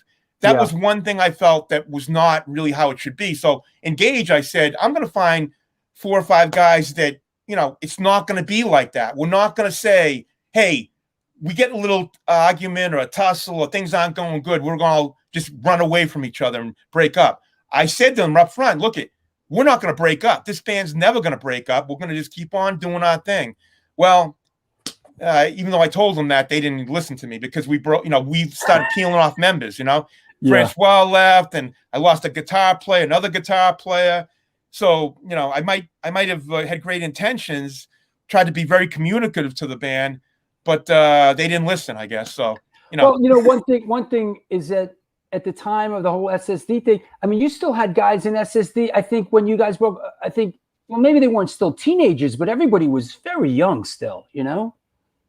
Yeah, we're still 20, right? Something like that. Yeah. Well, so Springer might have been 19, 20, 21, yeah, right? 18. He's probably like 2 or 3 years younger than me, I guess. I don't know. That said, I heard he's really mature now. What's that? I heard Spring is really mature now. Yeah, he's like 27 now. Acts like he's like. And I say that, you know. We say it with affection, right? We do, man. I mean, we're not being mean. No. I wanted to. I'm looking for a post about. I want to get into. You know, let me just throw this up. This up there. Here's a recent shot. This is like an SSD reunion. There's Chris Foley, you, and Jamie. Yes. Tell us about what's all this 2024 stuff being bantered about. Well, you know, we're kind of at the home. We're wrapping it up, right? Well, you know. Well, I don't want if I want to get into my health thing, you know, like. All right, wait, should we hold off a second? No, I'm just asking you. I want to know because it could go downhill. Because once we go there, no, I don't. No, wait, maybe I'm putting that in my back pocket for a minute. No, I don't want to go there yet. No, I'm having too good. I might start crying. I got my crying towel out. I've got too good. We're having too good a time. Hold on. Hold your horses. Wait, here's one. Wait, I gotta post this one. Now for something. Let me change direction again. Here's an SSD Control show at Streets. You're playing behind me, and there I am about to put the hammer, about to put the atomic elbow on somebody. Yeah, you're coming from the top ropes with an elbow drop. Seriously, man. Like, and look, I got the Dead Kennedys, Nazi Punks, Fuck Off bandana around my ankle. You know what I wanted to mention was that looks like snooker coming down on someone right there. Coming down hard. Bad Brains. You know, I remember how much you loved Bad Brains. Like they were huge. We went back then. We would go see the Bad Brains any chance we got, and you were always you always waved that Bad Brains flag really hard, man. You any perspective on the Bad Brains back then? Well, I think, like I said, I used to, and I'm like, I don't think I'm unique. I mean, everyone probably had the same, but when I saw, you know, I was like just saying to myself, the rest of the world needs to hear about this band, you know, like, I mean, the world needs to know about this band. They are that great. I mean, I used to, And like I said, I always used to think, I didn't think like, oh, they're a great punk band. I used to think they're a great rock band. Like I thought they could have blown away AC/DC, you know, like on stage. You know, I think they could have taken on the greatest band. And, you know, at the same time, we had to go on stage before them, you know. But I used to think they could have battled with the biggest bands. They were that amazing. I do have a lot of kind of like mixed feelings because I did not like when they showed up like at 1 o'clock for a show. You know, they were probably the most. I don't want, and if they're listening, I say this with affection. They probably one. I mean, because I don't know the inner workings of the band, but I gotta think they probably one of the most dysfunctional, fucked up bands of all times, maybe, you know, because it doesn't work for me when you show up late for a show, you know, like you got to do certain basic things to kind of be in the game, you know, and showing up late like that was really bad. It had a continued history of doing that. So there obviously was some dysfunctionality in that band. And I guess in a way, they probably were never going to be able to break that somehow. But, you know, if there was any band that deserved to go on to, you know, to be the greatest band in the world, it was them, in my opinion, you know. Chucky says you saw the Bad Brains at 171A in March of 81. Is that right? Yeah, I believe so. Yeah. It was March, May. Those were the trips we were going down. Yeah. Now, these show here, these are legendary. This legendary show, which was those Bad Brains retirement shows at CBGB's in 1982, and I was there, and you guys, here you go. I don't even remember as being in retirement shows, you know, like I don't yeah, 100%. So they were announcing that they were breaking up. That was it. It was over. Yep. I don't even remember that. Oh yeah. Now this is interesting because this almost see, Bad Brains' final call. See, it's final call. I see that, but I had a discussion with Nancy, I believe, or someone else, and I don't know this, but I think it's you know, for fans that are super fans of the Bad Brains, and I consider myself one of them. It'd be an interesting discussion, and it'd be even interesting to include them in it. But I feel that even when I saw them at that 1982 performance, 1981 performance, or whatever. There is a chance, and I don't know, this is what I would like to put up on the board to discuss this, that they were actually past their prime at that point. I don't know that, but I kind of suspicions that possibly, and this breakup thing tells me that, you know, that they were probably feeling like it was time to break up or something. Oh, yeah. You know? Yeah. That was only like 1 year after I saw them, so it kind of makes sense. Someone else thought, you know, that they went on to have that whole run in the 80s, and that was, you know, that disputes my theory. You know, I don't agree. But. Yeah, but like you said, the dysfunction of it all, you know, they actually they killed whatever momentum they had, you know, by stopping, and then they were so herky jerky after that you know, they sort of never, you know, reclaim that sort of mantle. But these shows were unbelievable. I was there. I saw these shows. That Sunday show was Antidote, Frontline, SSD Control, and the Bad Brains. It was the first time I saw Antidote play, a band I later ended up joining. But you guys were unbelievable at this show. I mean, you guys. I've got another take on that, Drew. You guys crushed it. No, I got another take on that. I got to tell you my take. Oh boy. So I met Nancy. I believe this is the show that Nancy came down for. Because it was around Christmas time, okay? Well, I played that show. I broke my SG on that show. Yes, I remember. Yep. Okay. Well, I left that stage and I was really down, okay? I secured a beautiful parking spot right outside in front of CBGB.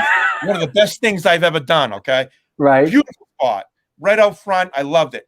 But I remember going to my van after the show and being unbelievably down, okay? I'm talking, and I don't get down. I mean, I'm not a really down guy, but I was fucking down, man. I was like, I was questioning a lot of things, questioning if I should be in this band, if I should play, because, you know, I didn't like the show. I didn't like my performance. I didn't like the fact I broke my guitar, and the Bad Brains were unbelievable. And I figured we weren't worthy to even be on the stage, you know, that night. So that's my take on it.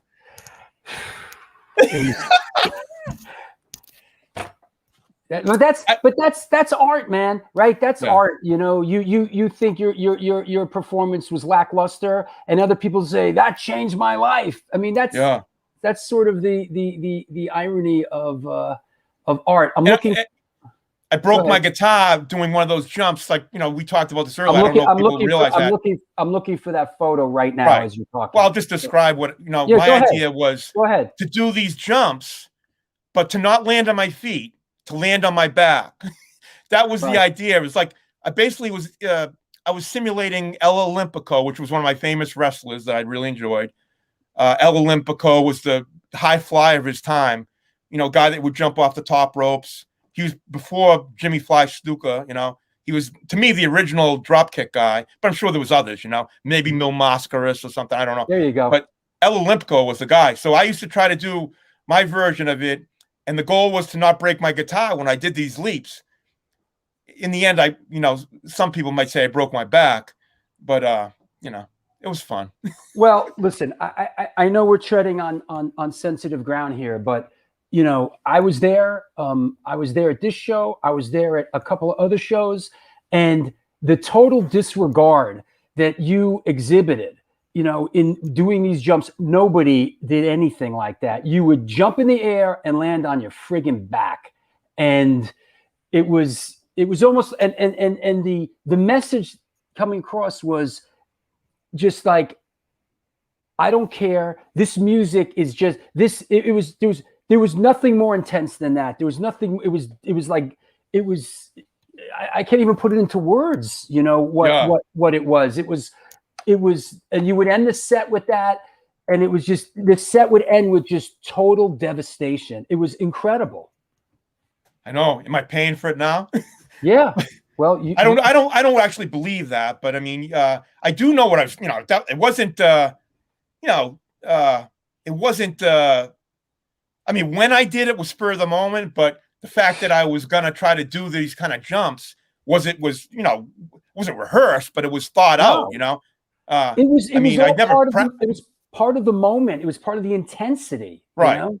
And I mean, I didn't do it every show. I don't think. But you did it for a while there. I saw you do it a couple of times, and it was intense. I remember you do. Yeah. I wanted to do it. Because, like, I mean, being honest, I didn't think it was risky. I thought the guitar might break. Okay, but as far as my back, I believe that those stages acted like the mats, the wrestling mats. I thought there was a little give there, maybe. So, I. Scourge. Here's a good one. Scourge says, "Nothing will make me happier today than Al Barill talking lucha libre."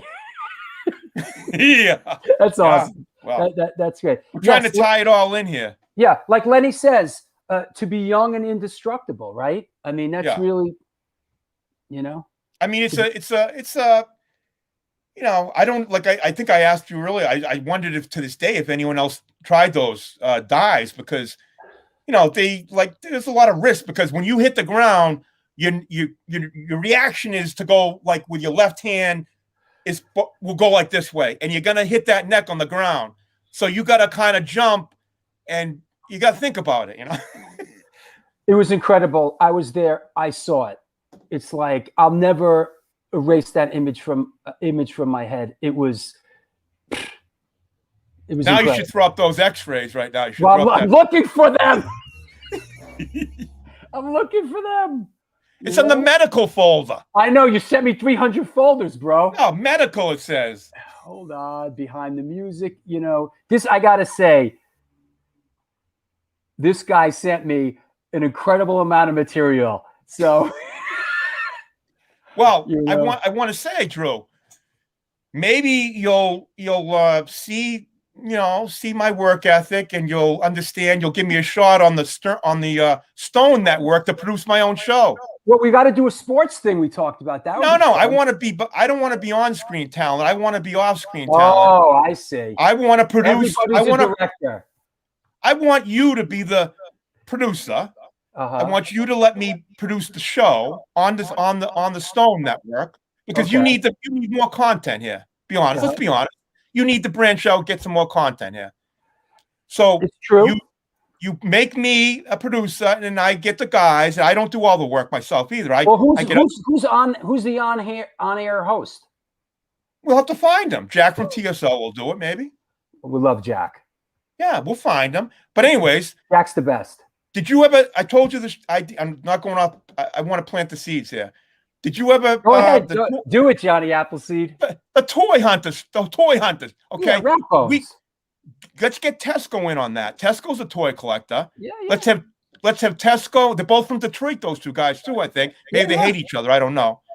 Let's get them on the show. Toy hunter. And they can film with their cameras out in the field getting the toys, and then we'll just kind of wrap it up, you know? Yeah, look, everyone wants a show now. I want a show. You know? Everybody wants a fucking show now, you know? Well, this is the big show right here, but you could use some other shows. There you go. Because Lord knows all I want to do, because Lord knows I never want to leave my apartment. I just want to sit here and just, you know. No, you want to be a media mogul. All right. You know, this is unbelievable. Yeah. And I've never seen anything like this. Yeah. At what point did all this hardware be drilled into your spine? So I've had 7 back surgeries since 2002. That last one right there was 2019. It was so cumbersome that they couldn't even do it in one day. They had to do that in two different days, that operation. And yeah, I mean, if in fact me jumping off the stage is a direct link to that, then I'm a big fucking idiot, you know. You know what I'm saying? I mean, if that is truly the story, then I am an idiot. But you know, because I'm paying for this like unbelievably right now. Like I cannot express to anyone. I mean, I've had this pain thing for 20 years, and I can't express to people how much I'm paying for this right now. So rolling this into 2024 is that, you know, I haven't been able to really, you know, I lost my job in the end of 2017. I was an engineer at GE, mechanical engineer for 35 years. So, you know, so since 18, I woke up every day without a purpose really in life. Okay. And I'm a very forward thinking guy. Like I never really kind of recircle the wagons or smell the roses. I've always tried to push forward. You know, if I started another band, Gage was you know, SSD was a hybrid. Well, Gage was a super hybrid. Okay. That was going to be, you know, involving all different components into that hybrid formula. So, I've tried to, you know, rebound from these surgeries, but it's been the biggest challenge of my life.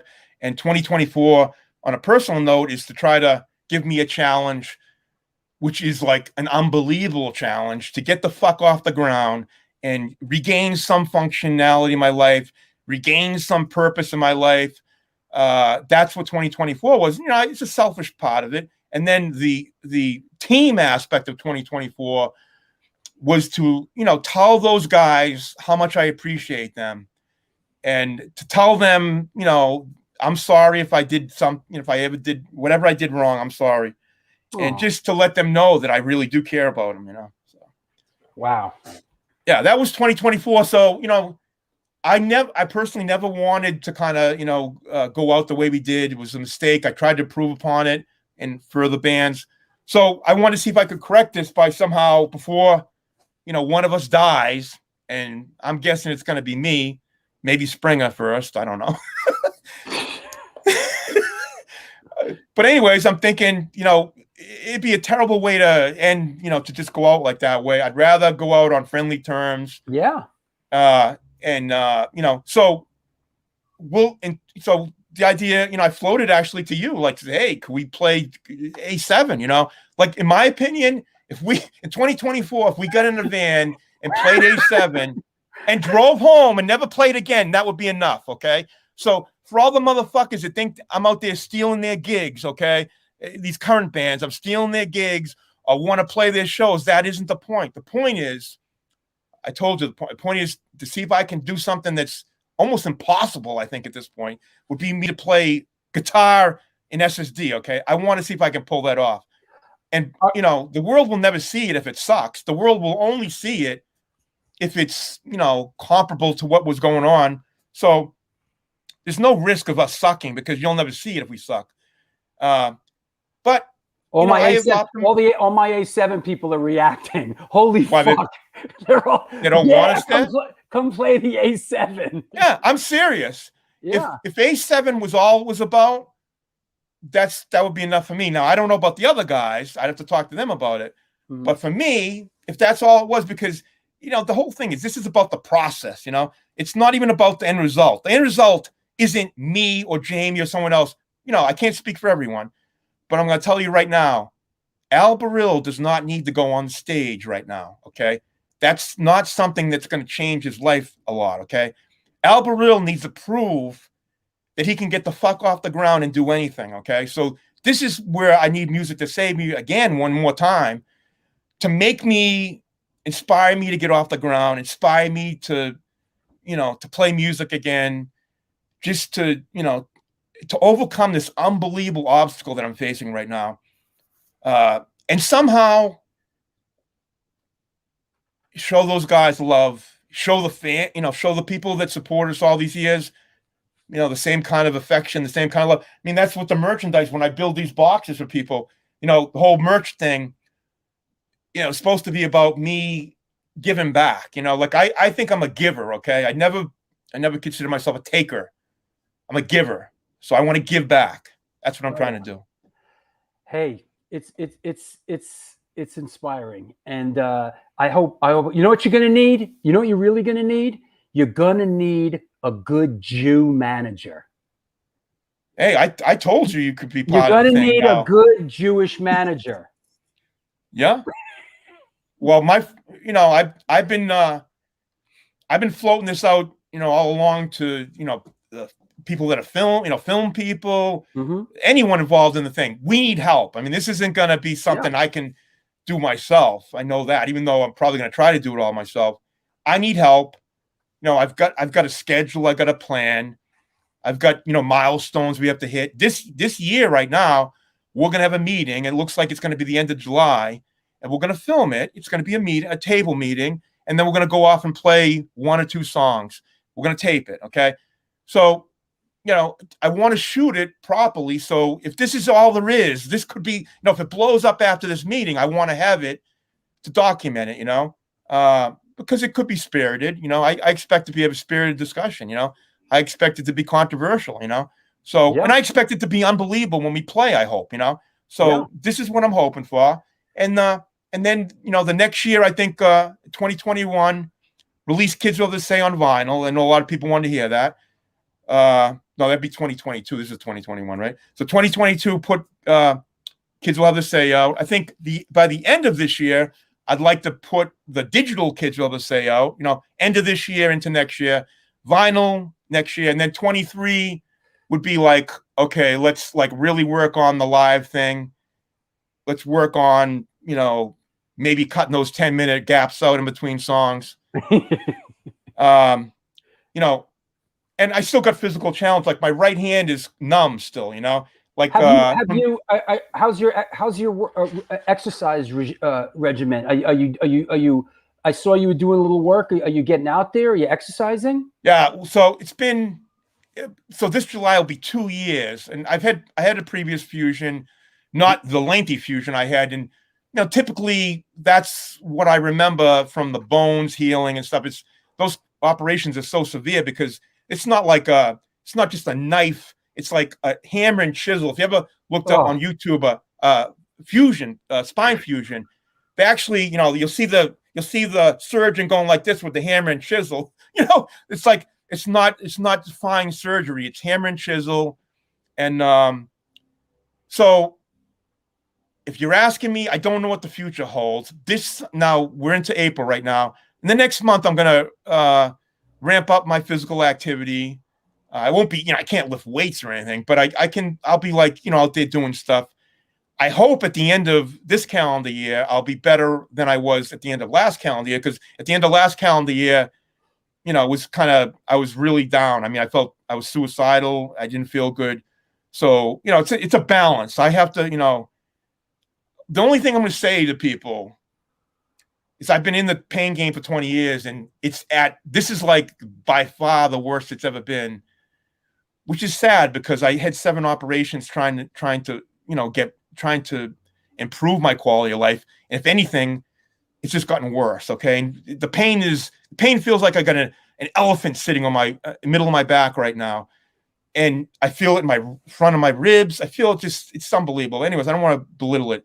The point is, I got a lot of work to do. So you're right. This summer I got work to do. This is 21, 20. I got enough time. That's the best way I can put it. You know? There's some time. I know Nancy's upset. She says that SSD has a manager. Fuck, I'm out of a job. Listen, Nancy, let me just say this. In the new world, Nancy, no. You are Al's personal manager. You see, it's like when Aerosmith got back together. It's not like the old days where there's a manager. It's like everybody in the band has their own manager now. So you're Al's personal manager. So I'm the overall band manager that kind of deals with in the broad strokes. But then I confer with you because you're Al's personal manager. You deal with all the Al stuff. You just thought of something. I need to throw this out there, and it's a real toss out to the audience. Uh-huh. So if this thing in 2024 does come to fruition, so does anyone know, is there a doctor that could be a massage or a doctor? Is there like a rock doctor or like a hardcore doctor or something that could be on stage in case I needed him? You know, like, is there such a thing? Oh yes, yeah. Of course. I see it all the time now. Of course, I mean, I see it with Metallica. I mean, but they have. What's interesting, and listen, this is otherworldly stuff. This is Metallica stuff. But I will say this: having done the Alago film and spent time, in the Metallica camp, it's very interesting. Is that when you see those guys playing on stage, when they come off stage, like there's a break, so, they go right to the chiropractic sort of bench. Like let's say he plays, and then like the guitar player does a solo for 15 minutes. Yeah. He leaves the drum set, lies down, and gets worked on.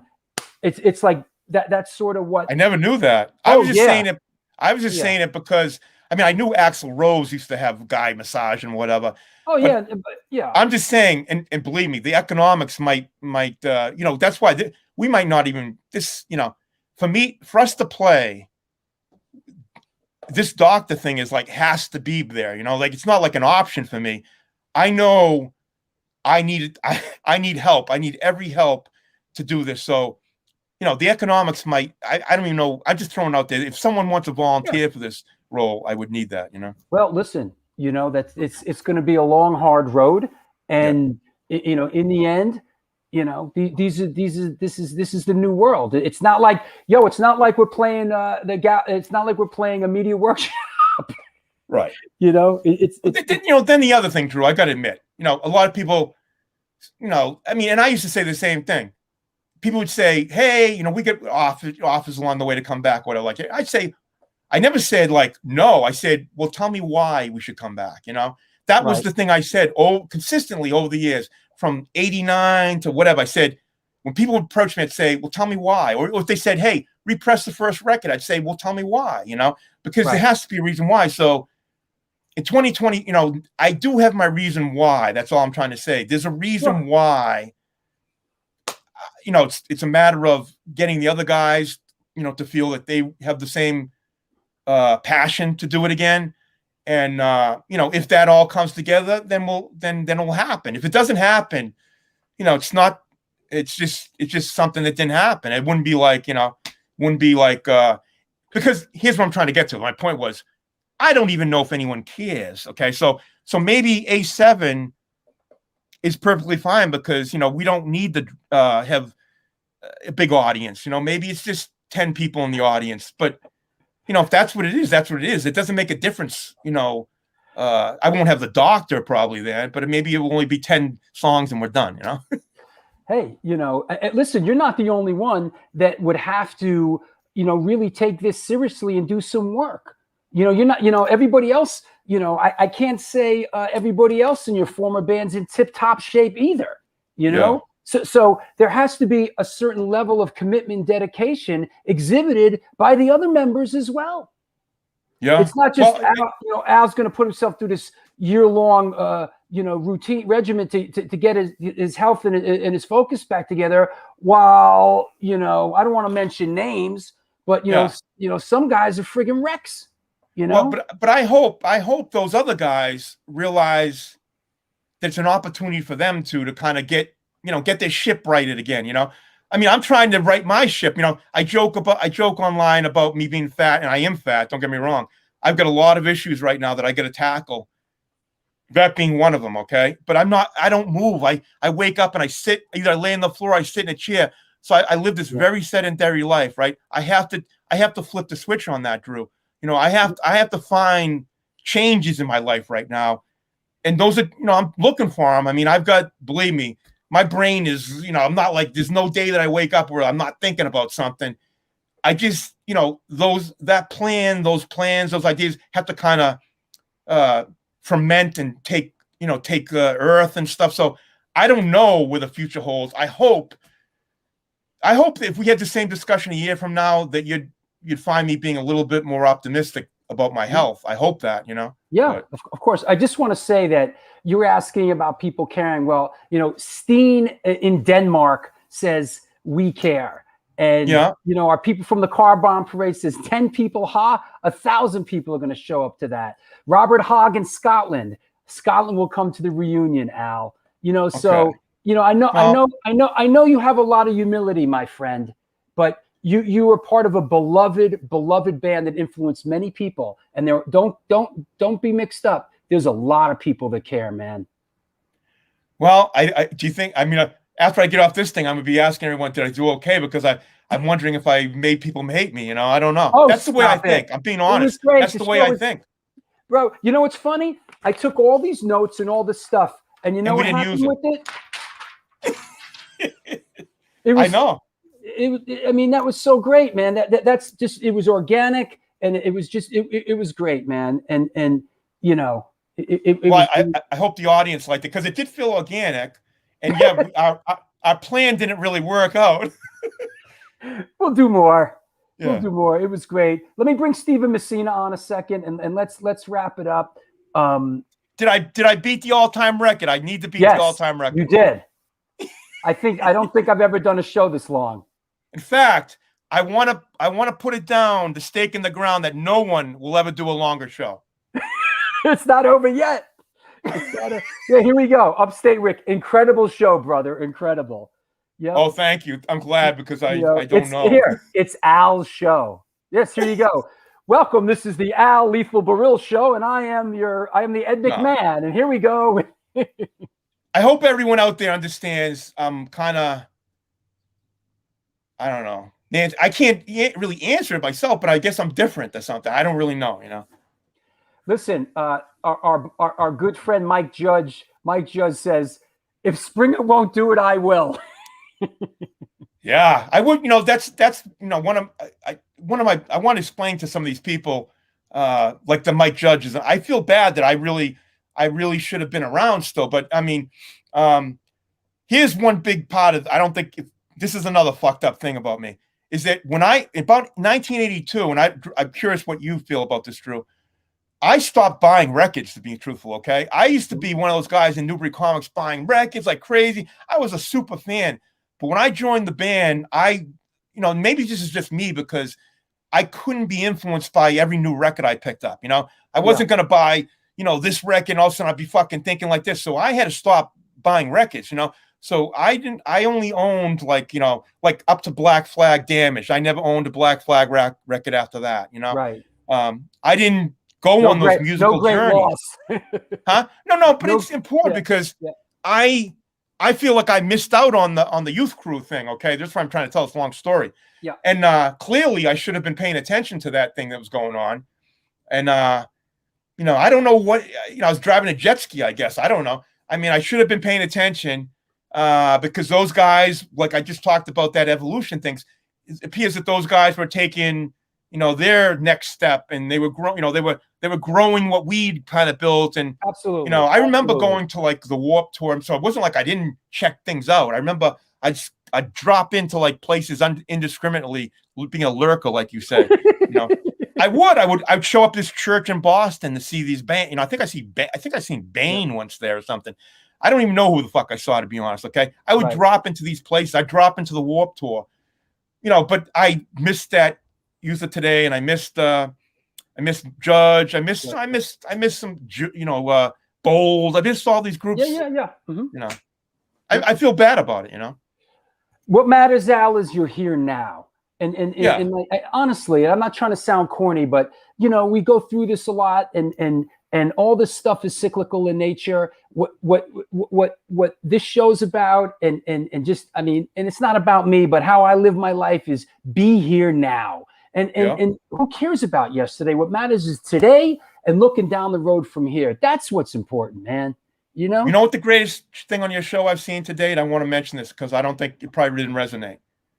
To me, the greatest thing I got so far from your show was when you did that show with the people from like Taiwan or China or something or whatever. I don't know where they were from. But to me, that brought the whole thing home that, and I've always known this, but I think, maybe your show could actually help us with this, or even help me. I mean, because I'm interested in this stuff. You know how like you had those guys on CNN do those shows where they travel to different countries and stuff. But like, I think you should maybe do a virtual version. Ask some of your fans to, like I'd like to see in Belgium where the record stores are, or where the clubs are, or, not like the normal tourist stuff. I'm talking the stuff that we would be interested in, like your show would be interested in. I'd be interested in like the guy in China. I really thought, because here in America we think that Chinese are, they're living in the backwoods or something. They live in some crude life, and if anything, they probably live the exact same life we got here, just different government, maybe. And I really like that. Because I think the world is it's a small world. It's one world now. It's one small place. Back then, Massachusetts was Massachusetts and Florida, whatever. But now, to me, it's really one thing. So I hope you still do those. I hope other people who are outside the country volunteer and work on whatever. Just I think it's a great thing when you show us other people from different countries.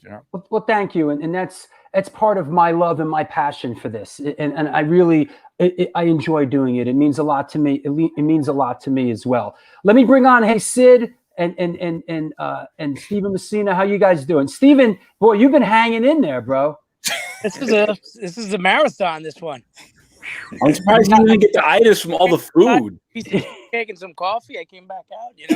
You got anything for Al, Stephen? I really do. I have to say, in the last few, actually for a while now, I talk to Al now and then on the side, and he's been really inspirational to me in regards to my own band, and just kind of like we were talking recently about like just the journey of how your band evolves, like from past to present, and coming from him, it just really meant a lot that and he's asking about the lineup changes and things like that, and it goes so far in regards to just kind of fueling your own inspiration when somebody that you have so much respect for has that kind of mindset, and I just I wanted to thank you. Yeah, I enjoyed listening to your band. I mean, it's got some really good albums I heard there, that was posted out there. So you did a good job, Sid, you got anything for Al? Al, I just wanted to thank you for coming on the show and breaking the record, man.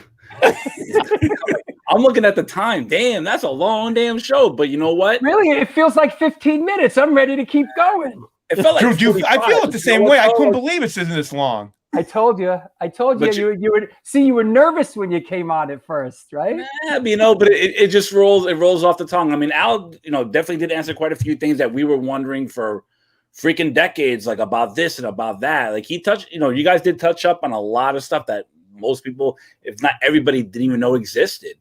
And me, like growing up within the scene, like SSD wasn't in my radar per se as much as my cousin was. he brought home that first 7-inch, and when I heard Boiling Point, it's just even with how Jamie plays the bass on it, it just slams through. And of course, years later, I kind of went back to all the early SSD stuff, and even this band. I wasn't even in this band at the time. My singer who passed away loved SSD, and he would cover Glue. He loved playing that song all the time. It was just something about that song that resonated with him. Let's not get carried away. Hey, I gotta throw my 2 cents, and I'm done. I love you, bro. I love the energy between you guys. We you know what my dad says? You're a little rough on your guys. No, it's important. That's the same. It's the love, I know. Right. And I love these guys. We love to bust balls on the show because that's what we do. All right. Hey, Sid, I'll talk to you soon. Steven, have a good rest of the Easter. All right. Happy Easter, you guys. Thanks. See you later. Whew. Listen, we all have our guys, right? I think it's good. You got a good chemistry on your show, Yeah. Thank you. It took a little while, but we got it. Okay, people want to know when is episode 2, Drew. So listen, we're gonna have to come back. We're gonna have to do it again. I know we talked about we got to do a little sports thing because we got to do a New York ball. I think you and I will have a lot of fun with like a New York Boston Patreon, right?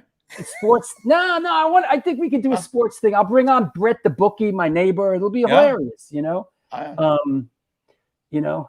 Here, talk Kevin about Brad Park and Jean Rattel and Bucky Dent and Ron Duguay, Gary Cheevers and right and what else? The Celtics. Talk about Torres, the pitcher, and here you go, Bucky Dent. All that shit.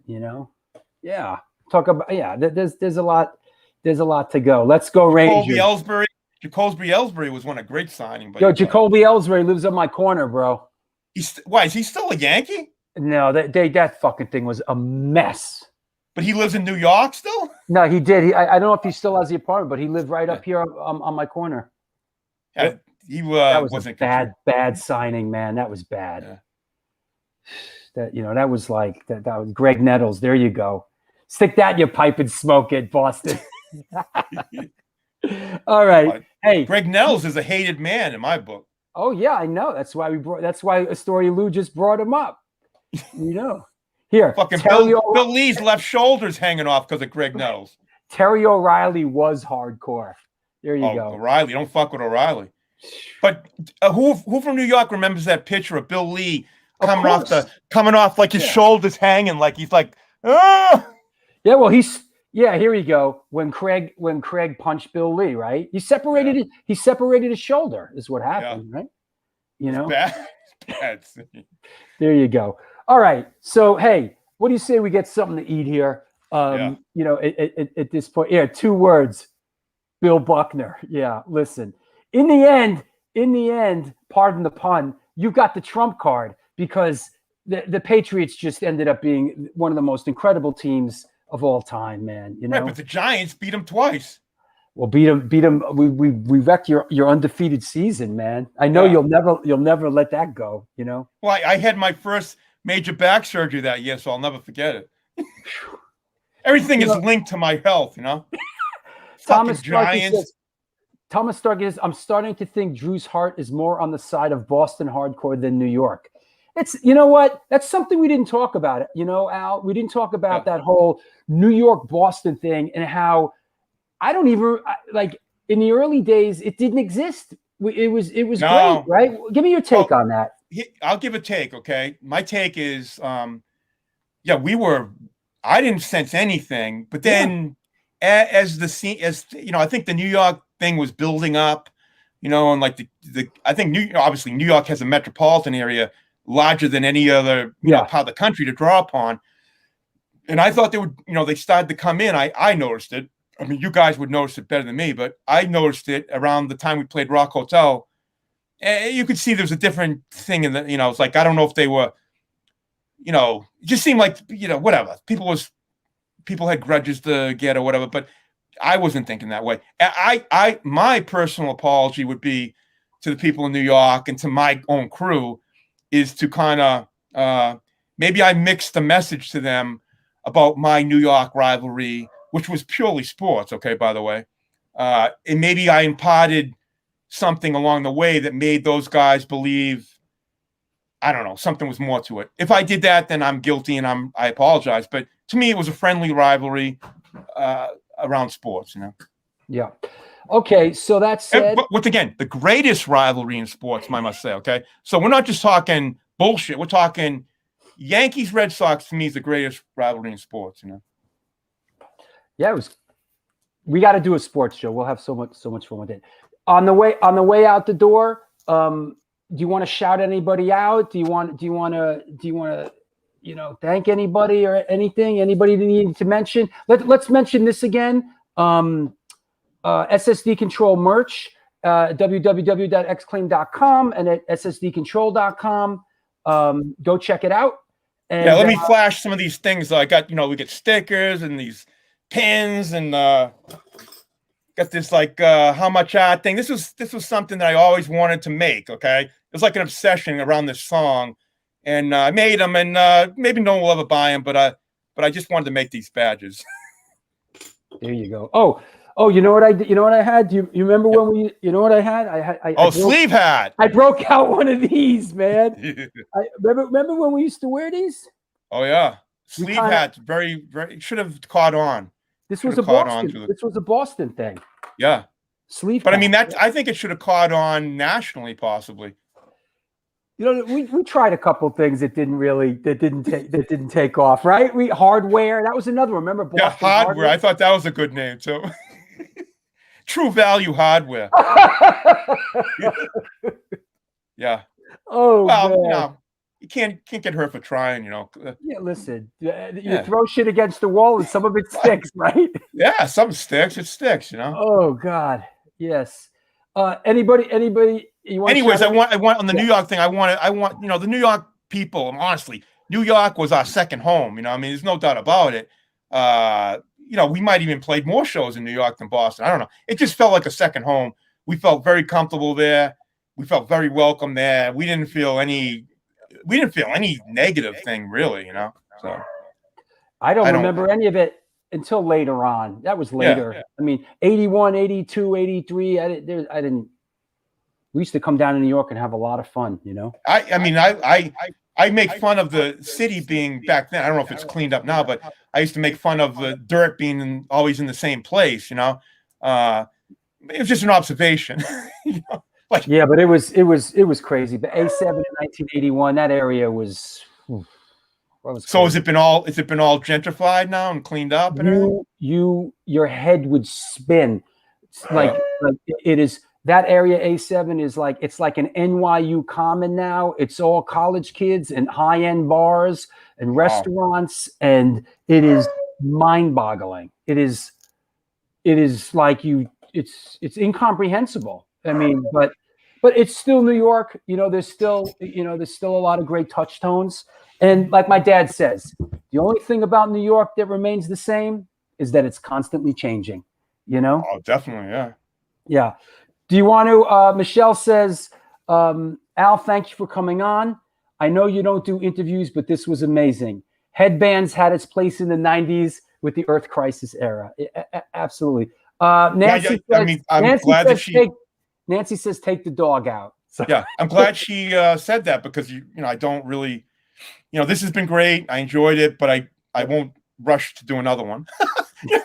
Well, I mean, not with you. I meant just in general, because it's I'm not. This isn't my really. I don't know. It's a lot of pressure, to be honest. Well, we had some fun with it. Do you want to thank anybody? Shout anybody out? Well, I want to thank Nancy. Yeah. I want to thank all the guys in my band. I want to thank all the guys that supported me over the years. All those the bands that came after us that.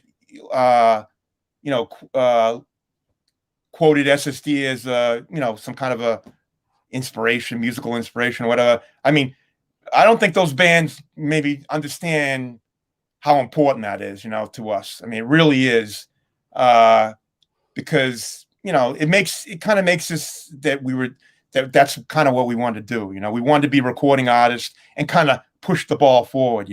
So that's very meaningful. Absolutely. Well, what can I say other than you're welcome on the show anytime. It's been an honor and a pleasure, my old friend. Yeah. Well, thank you. And like when I say the things about, I mean, believe me, I felt completely relaxed with you. I'm just saying in general, I don't, it could be an interview with a 12-year-old. I mean, I just, sometimes I wonder why people talking to me, So. Well, like I said, you're always welcome here, man. And I know something tells me you'll be back. So. Oh, I'll be back. I'll have a good night, and I'll talk to you soon. Okay. Bye. Take care. Wow. Well, there you go. I told you. You can trust me on these things. I got this. 110 shows in. I fucking got this. 3.5-hour show. Stick that in your pipe and smoke it. Whew. Man, oh Manischewitz. Want to thank everybody out there. This was a great show. I knew it was going to be great. Todd, such a great show. Thank you, Al. Thank you, Drew. Thank you, everybody from around the world. I'm a fortunate guy. I get to do Whitney. Thank you for tuning in, Whitney. It's nice to see you again. Rick, hell yeah, you said it would never happen, Drew. Well, things happen, right? Larry Kelly, love you, bro. Daryl Kahan, Citizens Arrest. Thanks for tuning in. I know that you're a big fan of SSD Control. Philip, everybody out there. Yeah, Drew, that was a short episode. You got to pick up the pace. Hey, what's happening? Scott Helen from the Outpatients. What is up, brother? Thank you. It means a lot coming from you. It really does. Deep wound. Thank you. Jamie from SSD Control. Couldn't have done it without you, bro. Thank you so much. Matt Gray. You know what? Matt Gray, being here, I want to play the Antidote NYHC video again, starring Matt Gray. Everybody else, we will see you on Wednesday with Billy Psycho. So here's our outro here.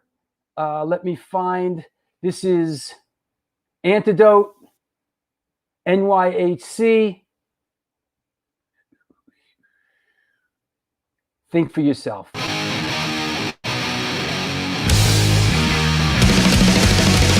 Conditioned by indoctrination, conditioned by society. You're a victim of the digital age, a 21st century casualty. Open your eyes, you're losing control. Open your eyes, put down the phone. Conditioned by misinformation, it's just the media telling us lies. Decipher fiction from the truth. Society's slow and tragic demise. Open your eyes, you're losing control. Open your eyes, put down the phone. Everyone's got their fucking opinion. Can't believe everything they say. Everyone's got their fucking opinion. The human touch is the only way. Think for yourself, think for yourself, think for yourself, think for yourself.